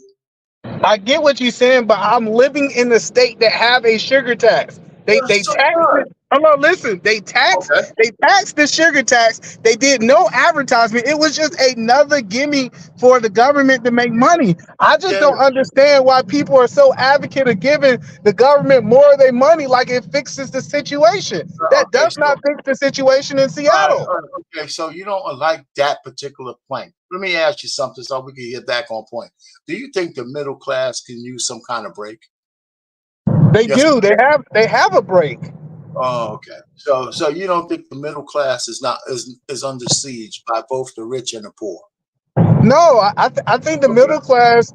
See, the problem about the middle class is you got two options in the middle class. Typically, you go up or you go down. Typically, it hurts to stay in between, right? So you're supposed to either be striving for better or you're supposed to be, falling for greatness, right? That's kind of how I explain it. I just tell people this right here is what kind of break? Because I hear all these people say that you need a break. So you get tax breaks because I'm married, right? I get tax breaks because I'm kids. All these things that you're saying, I know because I get those things because I have those things. And one thing that I hear you saying is we need more. We need more. And what I learned about humans, it don't matter how much they give us, we still gonna want more because that's the human nature. Yeah, I hear you, but you don't think that middle class have a problem. I do. I think that we have a problem in family. So less people. I'm saying, less people are filing joint returns because there's less marriages out there, correct? But the less marriages have nothing to do with the law. They got nothing to do with the government. Yeah, but listen. I know it doesn't have anything to do with the government. I'm saying that if you did stay married, there would be. Well, you know what? People get divorced based on the law. What are you talking about? Well, people get divorced easily based on the law if they know they're going to come out ahead. They do it all the time. No, listen, that's the whole point. People think that, the only reason I'm getting divorced is because I'm a business. I didn't say anything about Omi. I'm saying that a lot of people get divorced because they know they're going to come out ahead and they don't have to deal with somebody because of the laws. So you can't complain the laws the laws don't have influence on what we do. They do. So, but the whole point that I'm trying to help you understand, Majority of the people that hold on, because I want to talk about divorce because we need to talk about this. No, wait, hold Majority, on now. hold on. We'll get to divorce. We don't need to talk about it here. You just brought it up. I'm responding to what you said. Yeah, but I'm saying we'll get to divorce. If you're still around, maybe we put that on next. But I'm just saying. But let's talk about the middle class. Okay, so what do you think? Why do you think the middle class is suffering? Usually, people in the middle class they make enough money to pay their bills. They typically drive a car, which is a luxury in this country. I know we don't. Everybody think you deserve it. They typically have in the middle class. The middle class typically have the good education versus the poor class. So my biggest question that I'm trying to understand is, why do you think we have a problem with the middle class? Is it because you're trying to compare them with the Joneses? No, I'm not. I'm saying that the middle class is under siege, right? We're under siege by the rich class. And just by that tax break that limited our deductions to $10,000 is one of those, is the case in point on how a law impacted the middle class. Right? Wait a minute, let me finish. If you had a choice of standard deduction or have enough stuff that you could itemize that gives you a better break than the standard deduction, they took that shit away. They took it away. No, they did not. They did not. They did so. They no, just they did so. not. The No, they cap did took not. it away. Yes, it does. Listen, hold on. Let me explain it. Okay, explain it. If you're in the middle class and you do not own a business, you have limits. If you're in the middle class and you own a business, you do not. It doesn't take away. The majority of people don't own businesses. So you're moving the goalposts. Because I would agree with you if you own a business, but most people don't own businesses. Most people in the middle class don't own businesses either, man. You know that. So I mean, listen, because we're not arguing. Yeah, if you have a business that's viable and you can prove you're trying to make money, yeah, you'll get some better breaks. I mean, we're not arguing that. So listen, I don't see why you don't like middle. Listen, the exploding courses of educating your kids is an issue for the middle class. You make too much money to get benefits and like FAFSA and shit like that, and you don't make enough money to not have these oppressive student loans to just educate your kids, the future of our country.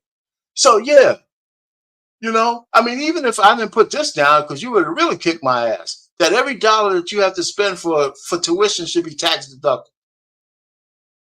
That wouldn't be a bridge too far, right? If you're in a certain financial bracket, if you have to pay maybe over some threshold for educating your kids, as opposed to them taking a loan, you should be able to write it off your adjusted growth for your gross income. Why not? Right? I should have put that shit down. So I'm just thinking. I'm not saying the people who are in the middle class are in some kind of dire strait. They're dying in the streets. But for heaven's sakes, we don't get no peace dividend. We're at war. We're sending our kids that we have promised for into harm's way for political ideologues and all kinds of stupid shit, man. How could you not think we're middle class is not under siege? Yep, you're right. We're under siege. My phone died, but I'm middle class. And I picked up my other phone, and I got back online. I'm definitely under siege. But no, I'm not. According to what you said, E-Man, you a clown. You know that? No, listen. This is it, because I make less than $500,000 a year. I have to be in middle class, and I have to be under siege, right? But what I was saying before my other phone died, what I was saying before my other phone died was, so what I was saying was that this idea that we're under siege, right?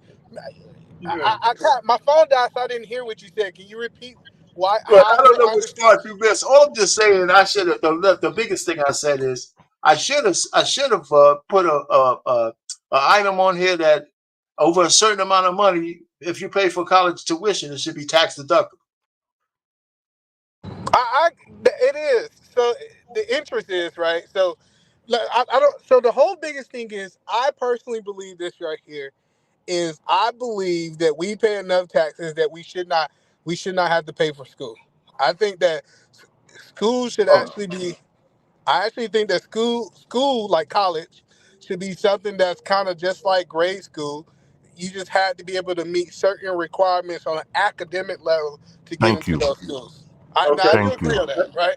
So okay. I'm not disagreeing with that. Like I believe that you should have like just a group of schools. I'm not saying all of them. So if you wanted to go to like Harvard, if you want to go to Yale, if you want to go to those type schools, you would have to pay. But if I wanted to go to Georgia University, I should have a college that I can go to that I don't have to pay for. So I do agree with that. I'm not arguing that point. But Okay. I'm still trying to understand how is the middle class under siege Right. when they live better than majority of the rest of the world? Well, that's because we're talking about relative to other Americans. We're not talking about the rest of the world. Well, that's what I'm saying. We're talking about how we live here in America, right? Well, I that's mean, what I'm saying is the middle class live better. okay, sir. Hold on. The middle Wait a class, minute. based on what you're saying, live better than 85% of the other Americans. Because the upper class is only 5%. So of course we don't live as good as the 5%, but we live better than the other 85%. Well, I don't know. Well, wait a minute. The poverty line is at 20 grand. I don't think that's 85% of the people, right? The lower Correct. middle class. Okay, so that's not 85% of the people. So all I'm saying is, either man, I just think. Listen, okay, we could agree to disagree that the middle class is under siege, but you've heard it, and maybe you disagree with that sentiment that the middle class is disappearing.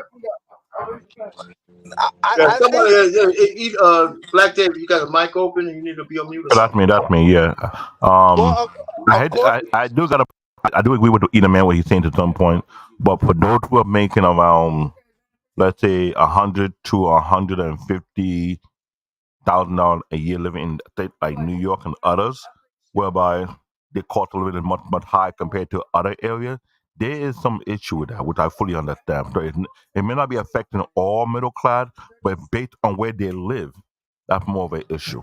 yeah. So 100%, you have specialty cases. L.A., Atlanta, New York. We have specialty places that you have to make more money in the middle class, which is proven that they offer more money in those places. Like it's easier for me to go to New York and get a job for 600,000 in New York versus Savannah, if that makes sense. There's more jobs for it. So I do Based on agree your field, I know that's correct. So I agree with that. But what the point that I'm saying is, if we took the whole United States, the middle class is typically doing really well. Outside of those specialty places, the middle class ain't hurting. So either man, answer my question. And you heard the term that the middle class is shrinking, correct? Yes. Well, You don't agree with that then? I disagree with it. Just Okay. according to what just according to what you said.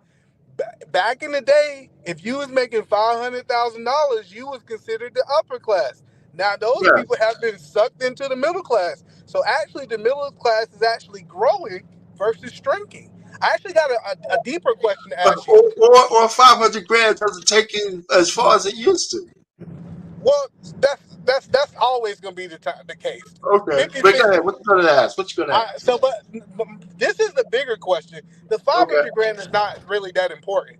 How much money what is the minimum amount I need to make to enter into the middle class? Good question. Well, okay. She said, what's the minimum you need to become middle class? Yeah, like what is the minimum? Like I must make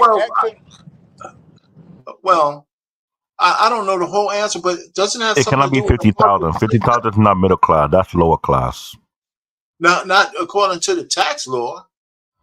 Oh, the tax law have not been updated properly on purpose. Well, listen, you have the lower middle class is 20, but I mean the poor under 20,000, and I guess the working poor is anywhere from there to like 50,000. Well, Okay. 50,000 is like the average. Let's be honest. Let's be honest here. But they say 50,000 is like the national average. So I just arbitrarily took these numbers. I know. That's why I'm glad he asked that question, because 50,000 and rent is like almost 200. No, not 400. That's not just New York, Chicago, California. For a one Yeah, bedroom these are apartment, it's major almost like cities. 2,100. Who in? Okay. Yeah, but these are So I'm trying to make a bigger point, right? So yeah, make a bigger point. the bigger, because I want to argue about that. What I'm saying is, if just based off what we're saying, that the middle class is from 50,000 to 500,000, the middle class is growing. If I go back 20 years from now, that middle class is way bigger than the middle class we would have had 20, 40 years ago. So the idea that it is shrinking, the bigger point is, if we start at 50,000, 40,000, whatever, even if we can say 80,000 for argument purposes, Okay. that middle class have grown big because there's more people in that class today than we would have went back to say that the middle class was from 50,000 to 100,000. I agree with that. I don't have any argument with that. So I just the middle class, it's like a hard place. It's like the middle child, right? They say the middle child syndrome. Like the middle child, typically you had to I grew up as a middle child, and the Okay. baby got a lot of attention and the oldest got a lot of attention. I typically had to defend for myself. That's just what it is. And then I think people look at that as it's a bad thing, but just being in the middle, you make enough money where the government feel they don't have to take care of you, but you don't make enough money that you can go get a yacht. And I know sometimes we feel like, since I can't go get a yacht, I'm Yeah, hurting. But people in listen. the middle class, listen, this is the truth. People in the middle class take 2 vacations. They take 2 vacations a year. You know what I'm saying? They not going to Fiji, but they going to Yeah, Mexico. They going yeah. on a cruise. Because you got to understand, and when you Are they really look paying at it, that's cash not a or lot are of they money. paying cash or they charging? So I just think the best thing we could do for the middle class is, I think it should be incentives for people to escape the middle class, right? But Okay. I don't think it should be the incentives y'all guys are thinking of. I believe that if I can make over a certain amount of money, I know this sounds crazy. So say for example, let's say I like your 500,000 just for argument purposes, right? Okay. If I can make 500,001 dollars, if I can make whatever that top pillar, I should have some kind of incentive for making more. I think we should incentivize. So, say if it was a grant, it was a tax break, it was something at the top of that middle class that incentivized me to actually leave the middle class. I think that would be a healthy way for us to get more people out of the middle class into the upper class. All right. Okay. Like again, I wouldn't argue against that. No. See, because the purpose of this is, well, and even though you don't recognize it, is that I think there should just be incentives that are focused on people other than the rich people. How about that? Well, Or we already, in every society, we know we're going to have poor that we're going to have to take care of. Every society is like that. Well, Everywhere. you always gonna focus on the people that can lobby, right? You gotta understand.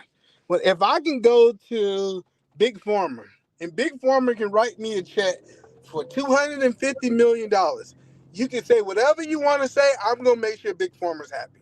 I'm gonna make sure Yeah, Coca-Cola's happy. of course. Of course. I'm gonna make sure Donald Trump happy because he can write a check. Not he can write enough money not to change my life, but he got enough money to change the whole community life, right? So the biggest problem with the middle class is we make enough money to survive, but we don't make enough money to lobby. Okay, just there you have it. All right, so yeah, so there's okay, but that brings us to like the Citizen United thing.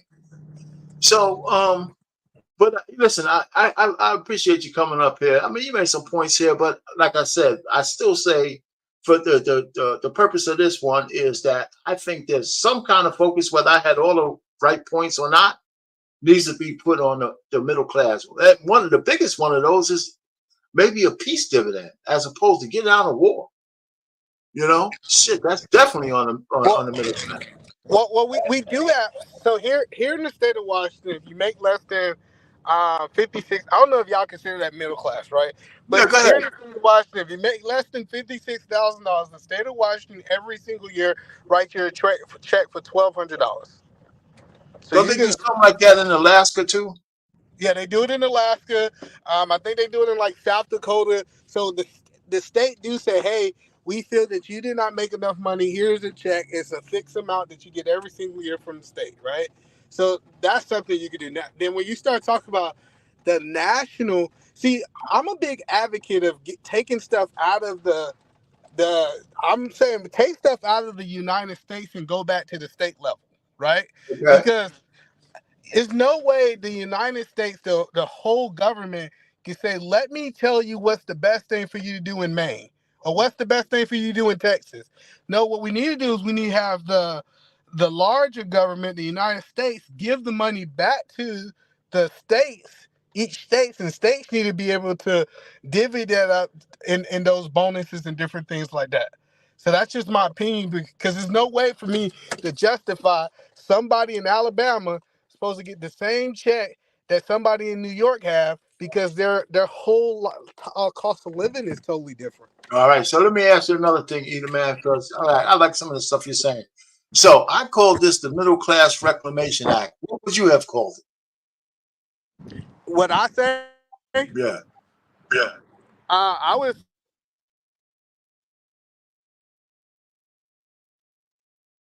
Did your phone? Did we lose him? to catch up Say that again. because that's what we're really asking. No, say Asking it for the again. I middle. missed it. I missed it. You were breaking up. Say it again. So I believe we should call it the Middle Class Catch Up Act because we Okay. really try. The only thing we try and do is because you're living a good life, like I said, we're just trying to help you catch up to the wealthy class, and then you got to ask yourself, is that your right to be able to do that? If you do the work, you should have to. Not the promise of, but what they call it, the pursuit of. But Right. how do you measure that? That's the problem. It's so Well, hard to well, measure. well, I don't know. I think that's an individual thing. Are you actually doing the things to try to implement a plan, whatever plan you have, or take advantage of whatever opportunity that's being given to you to achieve your goal? I mean, you got to be moving in that direction. So there'll be some things you have to do. We don't have to define that here, but if you're watching TV, we know you're not doing it, right? If that's all you're doing all day, we know you're not doing it. So I don't know whether you need to measure it specifically because I think it'll be different for everybody and how fast they want to get there. Well, see, but the government did put something in place. What the government put in place, they said first we want to make sure that you're taking actions, and what they did is they said we're going to incentivize the small businesses.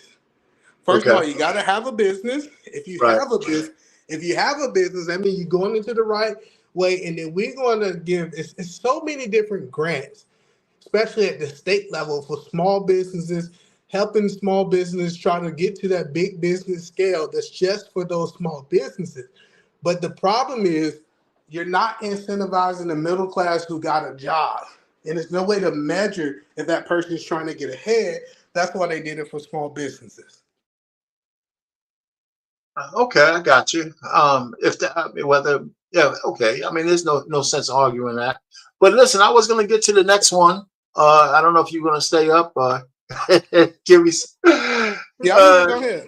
Okay, yeah. The next one I was going to talk about is that I believe women should sign up for selective service once they turn 18, right? And the reason, and I was thinking about this and the pushback you might get, but women are already permeate every level of the armed services already.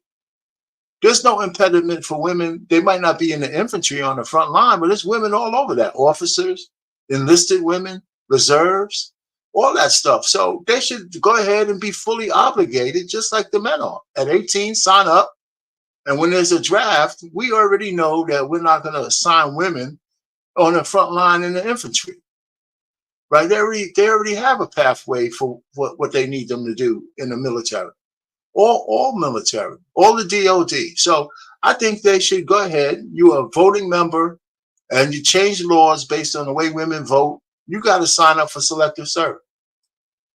I feel like that. There you go. Yeah, there she is. There she is. And this, okay, yeah. Sign your ass up. You don't have to worry about it. You over 18.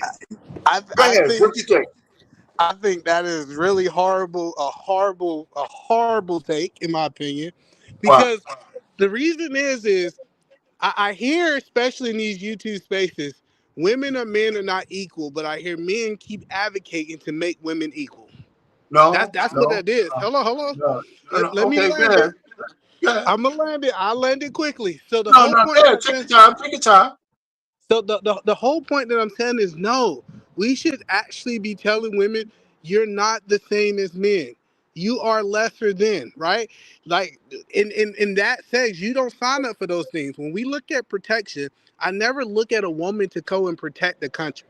I get that it's certain women, which when you start talking about the 1% of the women that actually serve in the military, we're talking about 1% of the whole women population. So I'm not going to make a decision for 99% of the women population based on 1% of what the 1% want to do. Women as whole, you talked about families earlier. We have to make sure that we can't have a mother be taken away from her kids when they are supposed to be the first line of defense to be able to raise these kids. No, I'm not pulling the mother out of the home. I am comfortable with pulling the father out of the home because it's supposed to be a nuclear family. One's supposed to go and protect the family and one's supposed to raise the family. So that's why I'm totally against that. So, okay, yeah, I hear you. I hear what you're saying, but it's not us who are treating them like they're equal. They do that themselves. That's what the whole feminist movement was. Now, now, And then now, wait a minute. Let me um, finish. Let me finish. okay. Let me finish. You can go. Let me finish. So, so you can't just look at this one area and give them an exception because they vote. They change laws. They move the way we move. They don't want to be in the house no more, right? So I don't agree that they shouldn't sign up for selective service. And I don't know if where did you get the 1%? Maybe it's 1%. I think it's more than that. But the fact is that just because they sign up for selective service between 18 and 25, which is childbearing age, you know, that doesn't mean that they're going to be on the front line. They're just serving their country. In Israel, the women in Israel have to actually fight. So all Well, I'm just trying to say is, I'm gonna land it here, Black David. What okay. else? And for you, and your answer is right now, Either man. What else do you want them not to be able to do? Because it can't just be selective service if you want them barefoot in the kitchen. Go ahead, Black He fall out. His second phone died. I had to get his third phone. I'm sure about it right now. But Yeah, my thing Mr. is Middle this: Class, he got 3 phones. I Go know, ahead. I know. Anissa is saying these career criminal, multi baby daddy, do put them in service and teach them to be productive. Here, my thing: as long as women are continuing to fight for equality, this Women Selective Service Act should be in system because keyword equality. When you hear women claim to be equal, then by all means, you also should be signed up for selective service. If you don't want to sign up for selective service, then you need to stop the bullshit about equality. Because if that were the case, men are not the same as women, then this equality conversation need to die out with a nuclear bomb right there and there. If not, I don't want to hear the BS. I don't want to hear the excuse. I don't want to hear the shenanigan. Oh, men are not equal with women, but every now and then want to be equal with men. Make up your mind. Either you're equal or you're not. You want to do this equal argument? Then sign up for selective service. If you cannot do that, then you're not equal. I'm See, being plain and logical about it. see, but the whole point that I'm trying to help, why I think that it's a bad idea, because I think you would agree, sir, your wife don't want to be equal, right? So Hmm. since your wife don't want to be equal, I should punish her and make her do what all the other women that want to be equal do. So you gotta understand, you're making a decision for all women. If your daughter is raised in the right environment and she's running around saying that she's equal, now she must pay for all the people who say they want to be No, equal? Hey, That is well, crazy. I got the idea for that. Either way, I'll get the answer for you. For all the ones who are fighting for equality and avoiding it, they should sign up for a Selective Service Act. Otherwise, they should shut the hell up. Only for those who are coming out in the woodwork saying they want equality. The moment they say they want equality, Let them sign. But let me ask. Well, okay, yes, okay. Let's get back to what you said, Ina, man. In this case, let's just say I agree. I don't agree. I think they should sign up for. But what else should they not be able to do because they're not equal to men? How about vote? Because they damn sure move laws, right? How about being police chiefs? How about being commanders in the military? Because Well, they yeah. don't So go for they don't go for the low jobs. They go for the high jobs, right? yeah, so That one exactly. I'm consistent. I'm a consistent across the board. I don't Okay, think that I don't think women should be in combat arms. I just don't. Right? okay. Me being in the combat arm, people don't understand. If I get captured by the enemy, say if I'm in the Middle East, they capture me. I can tell you, I'm gonna get tortured. You know, one thing I'm not gonna get happening to me in the Middle East, I ain't gonna get raped. Let That's them not capture a woman. necessarily true. That's not No, necessarily true. but listen, most I'm just telling you with most Muslim No, you're countries, right. Okay, they don't do that. Okay. Okay. Now I get you might say you have some crazy dude, but most Muslim countries don't do that in the Middle East, right? Now Okay. a woman get captured, if the chances of her getting taken advantage in that type of way is highly. I mean, we talking 85, 90%. I You know, agree. so what I'm saying is that it's just certain things that we're not the same. When it comes down to vote, I think women should have the ability to vote. I don't think you have to fight the vote because if we felt that they had to fight the vote, I think that only the people in the military should have the right to vote, the people who actually fought. So I don't think Well, you have we to fight don't the vote. fighting. We said sign up for selective service. We haven't had a draft in a long time. So, and then even with that doesn't mean we're going to put women on the front lines. But So no, I get that's how selective service works. So how selective service is not for the cooks. When you get drafted back in the day, you didn't become. yeah, but we're not talking about back in the day. We're talking about now, right? I mean, whatever. Oh yeah, you broke up again. Well, anyway, listen. There's some other things. I mean, if you can have this position, but I would like to explore where else you don't think women should have the right to do, right? If you can, where you can, if you can select, you can sign up for selective service as well in this. But Yeah. anyway, So hold on. So I want to finish my thought because I think I got cut off. go So no, the point that I'm saying is when you talk about a draft is not for a draft is not designed for extra like cooks and different things like that, the support jobs. You're getting drafted for infantry. And since I don't even believe that women's supposed to be into those things, I can't get behind saying that I think they should actually sign up for yeah. selective service because they're not gonna go to a support job. That's not how that works. Listen, but how it might have worked in the past doesn't mean that's not how it could work in the future. Because if you're going to open it up to add women to that list, you open it up to where it makes sense. So you might have to make some other changes to the law. Well, but So, we so, gotta go. so what I'm saying is, because I started out saying we have women in the military already, but they're not on the front lines. So if you actually added women to the selective service, you would also change certain things to ensure that they don't get put on the front lines.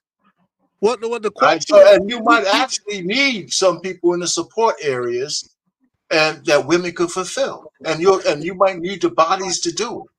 So let's talk about like we can't talk about we can't talk about what it could be. Let's talk about what it is, right? No, So it's not. Well, we can't lie. Wait a minute, you're denying because that we can do it's it. all It's, hypothetical. no, but it's hypothetical that women get selected, so it's all hypothetical. I got you, but listen. So this is the reason why they left women out of this out of this service, right? When the men got drafted, the women actually went into the factories to work.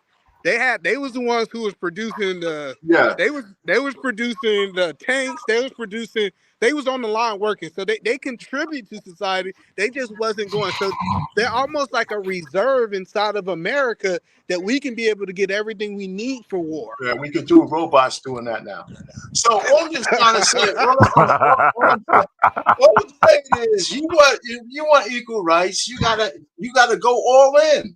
And how we reshape that act to keep you off the front lines, we could do it. It's all words.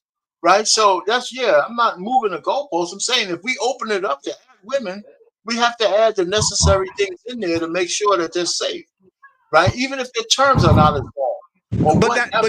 but that's still discrimination. Like either we No, gonna be equal or not. Why do I got as a man? Why I gotta go fight on the front why line? as a man do you have to do it now? You should have to. I believe in selective service. I believe that Now, too. So wait a minute. let's think about it this way. Hold on, You hold on. have to do it, and women don't have to. So it's already discriminatory. And it doesn't Hold work. on. You know what happened when women gotta go to war? They go get pregnant. That's what happened. I'm telling you, I saw it in my unit. Listen, when we got ready to listen, I'm telling you, when we decided, hold on, let me tell you from my experience. Okay. When we got ready for a deployment, I can tell you 40% of the women got pregnant. 40 to 50% was pregnant. They was pregnant and they said they couldn't go now that we was going overseas. And I'm telling you the truth. You cannot plan. Do you imagine? Hold on.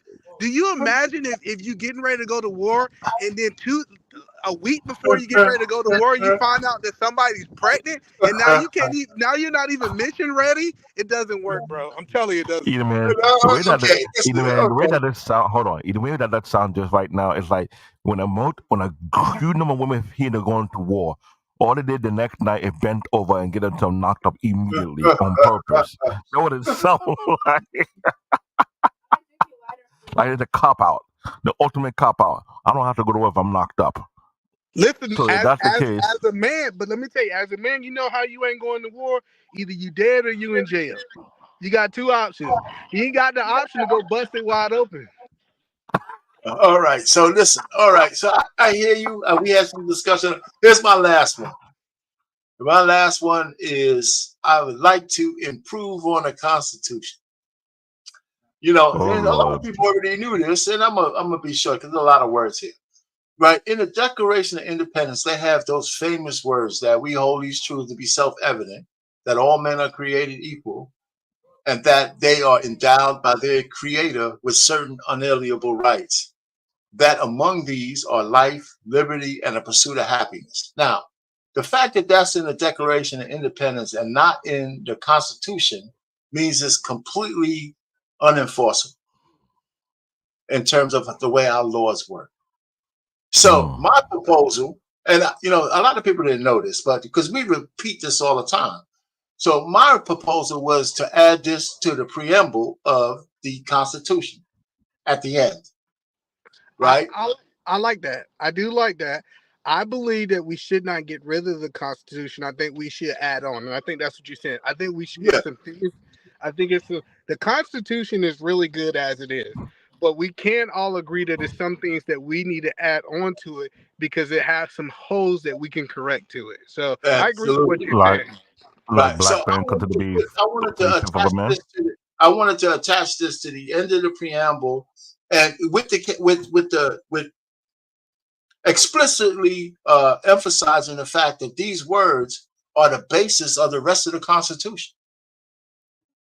You know, that your life, you know, so here, and this is why I say this, because we see these things happening all the time. But during the COVID, we had people who didn't want to wear masks, and I would tell them, well, your public rights ends at my private door. You know, so you don't have the right to impose your will on me just because we're both citizens. I'm protected privately, just like you're protected publicly. Or hello, when you said your public door, you mean your home? Not private door. You talking about home, right? A person's public rights ends at my private door, whether it's a business or a home. Okay, yeah, I agree with that. Listen, I agree. I thought you meant like if we're in a public place, you got the right to tell me to put on the mask. No. And, okay, so you said that if you enter into that is kind of how it is today. A person, so what we saw here in Seattle, business owners had the right to say, I am not going to offer you service if you don't put a mask on. Or they could have did the vice versa and said, I'm not going to offer you service if you keep that mask on. They had the right to do that too. So I agree with that. At your home, in your business, I do agree with it. But the problem that we had was in public. So say, for example, if we're at the neutral place, which is the grocery store is a neutral place, you want me to wear a mask. I don't want to wear a mask. Who rights override the other? Well, grocery stores a neutral place, don't they? Aren't they owned by somebody? Yeah, but that person don't care. Listen, the person who owned the grocery store ain't there. He don't care if you got a Yeah, mask on or well, not, because he ain't gonna that catch no is true. COVID. That's true. He's at the golf course. Let's That's be right. honest. He's in Walmart headquarters and shit. He don't know. He don't care. That's true. So yeah, That's a gray area. so it's kind of hard because only small businesses might be present in their business, but when you talk about Right. these big corporations, the person who really can make that type of decision is not there. So what So here, happens is the employees abuse that because they know that that person is not there to implement their will. so here's where here's the real crux of some other examples that are maybe drawn closer to home. You get a little understanding better.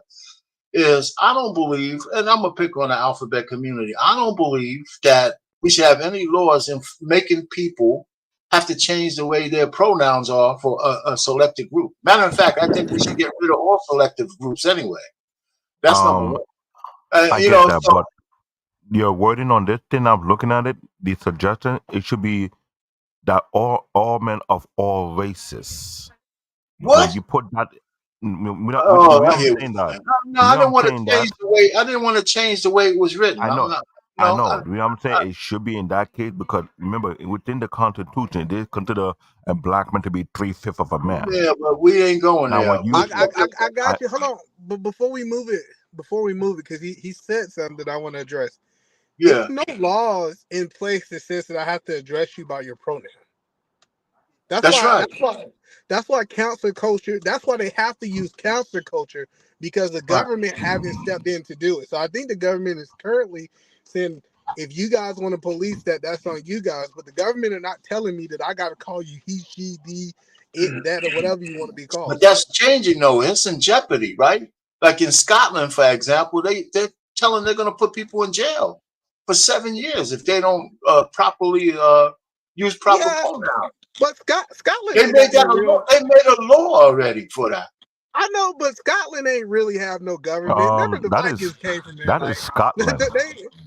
But no, you don't Scotland think did not you don't play think that game. that kind of contagion spreads because Canada's not that far away, right? Jordan Yeah, but Peterson no, got to do a but big fight. Okay. that will Okay. not. Hold on. The reason that won't happen in America is because Okay. America often goes back and forth from red to blue, from Democrat to Republican. So Okay. we typically stay balanced, right? We don't go. See, Scotland typically stay blue. They don't have a Democrat, but they stay blue, consistently stay blue over 15 years. That gives them the ability to do that. But you gotta understand, people, I don't even think that we got the choice to choose, because if you notice, we never stay blue and we never stay red. We continuously go back and forth and back and forth. And I don't believe people vote. I don't think you change the way you vote. I think you vote the same way. So how in the world are we going back from red to blue? I think it's a way for us to think that we have control and that we can dictate it. I will say this. You mentioned Scotland, you mentioned Canada. The Middle East don't play that game. But yeah, a lot of tourists are going to the Middle East and they know not to play that bullshit over there. You go to Russia, they don't play that. Right now, I'm sure everybody know that the continent of Africa ain't not trying to budge for nobody with that nonsense. So that being said, to the nation or the continent that we have to do business with, don't believe in that nonsense. So it did the minority of people want to force that idiocy on people. That needs to stop. You know what I'm saying about change the way to that all men of all races, because that would negate the part where they say black men considered 3/5 of a man. Because remember, in some southern state, they are still believing that black man is not a man to begin, and they're doing that in such a way because of the Constitution. Well, If the Constitution would have been again, amended and you add that in place, it should negate that type of yeah, but we ain't talking about ideology all the way that. through. I think we should keep it as simple as I think those words, the way they were written, are powerful if they were enforceable. Yeah, it would really afford do. more. We don't need to add nothing. We don't need I to know. add anything to those words. I I mean, know, but you talk about remember, other amendments. within the Constitution, it created a lot of problem for the black people. black community. But If you not can not have one not in leader, 2024 though. Not so we can't say that the Constitution is causing problems for black people in Stop. 2024. okay. That's not true. Now, in the past, I want you to understand. I agree that in the past we can't agree upon that, but nobody can say that someone can violate a black person's rights because of the Constitution. That is not a real thing. Yeah, it's No not. problem. It's not. I No, said no problem. yes, it's other. There's some loopholes in certain amendments, like the 13th Amendment and things of that nature. Yeah, that might be more enforced on black people than other people. Maybe, right? I mean, that's debatable. It could be poor whites too that fall under there. But Because if that's the case, they should be the most downstate anymore. I couldn't so hear that. anyway, Say that again. yeah, say it again. And if that's not the case, there shouldn't be any more sundown state anymore.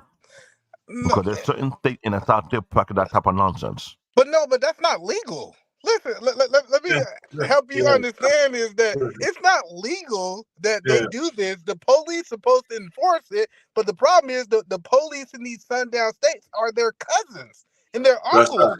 So it don't matter what the law say. The law can say no more. Like I can tell you confidently, it's not legal for us to have a sundown state in the United States of America. But you can't stop somebody in the back of the woods from doing what they want to do. All right, gentlemen. So listen, yes, final thoughts. You read my mind, BMU. Listen, anything final thoughts, either man? Yeah, I got a couple final thoughts for you guys. Okay, go ahead. Go ahead. My final thoughts is yes, we need change, but we're not in such a bad position that we have to have change immediately. Yes, it's always to be a position to go better, to be able to have more, and to be able to protect all people. But what we got to realize, I still stand on this 10 toes down. United States is the best country to live in the world, and it's the reason people want to come here. We can agree with that one. Yeah, it's a reason people want to come here. And yes, we can talk about a utopia that we can build together, but in reality, we ain't doing bad as Americans. So I appreciate I y'all got having it. me up. Hey, thanks for coming by, brother. All right. Hey, listen, Black David, go ahead, man. What's your final thoughts? My final thought, that's a very, very well interesting conversation. I think there should be a follow-up for the conversation in more detail because you you gave me something to look at more. I might have to keep this new law thing and dive in a little deeper and figure out what can be utilized for our people more than anything else and figure out how we can adjust to going forward because this is something, I'm not gonna lie, when me and you we were going back and forth on this thing, it kinda like opened my eye to a lot of things we never thought of. So this should be a dining table conversation among black families. Let me put it like that. Yeah, well, that's cool. Yeah, I appreciate you chiming in, man. I needed this. I mean, I know a lot of people might not have been getting into this one because it's kind of dry. We ain't talking about Anita relationships. got into it because she was Yeah, yeah, attacking anything against women. She was like, yeah. Well, you never. know what? And we had We Lady D talking about we don't do what we do to do, all kind of stuff. I'm like, okay, whatever. well, listen. All right, so let me go ahead and end this thing. I appreciate you chiming in. Anyway, listen. I thought about these things. If I had the power, these are what I would do. I didn't say they'll be all great. I like the dialogue, especially the ones that were triggering, and some weren't. I think we might have had some tacit agreement on some other ones. But anyway, I think it's interesting it'll be an interesting exercise for everybody to think that if you had a chance to change some laws, what would it be? And if the politicians you trust and believe in, if they ain't giving you what you want, then why are you voting for them? So I'll leave that one there. And as far as that, so I really don't have anything much to say other than stay tuned. Go ahead, go to take a bathroom break or whatever you're going to do. Stay tuned for Monday Mayhem with Embrace the Grace. I know she's going to make her debut and make it a hot one. So stay tuned to BMU's network for the next show at 9:30 Eastern. I believe that's 8:30 Central. And I'm sure she's got some surprises for you guys. So with that, CBN, take me out of here. Good night, everybody. Thanks for coming up.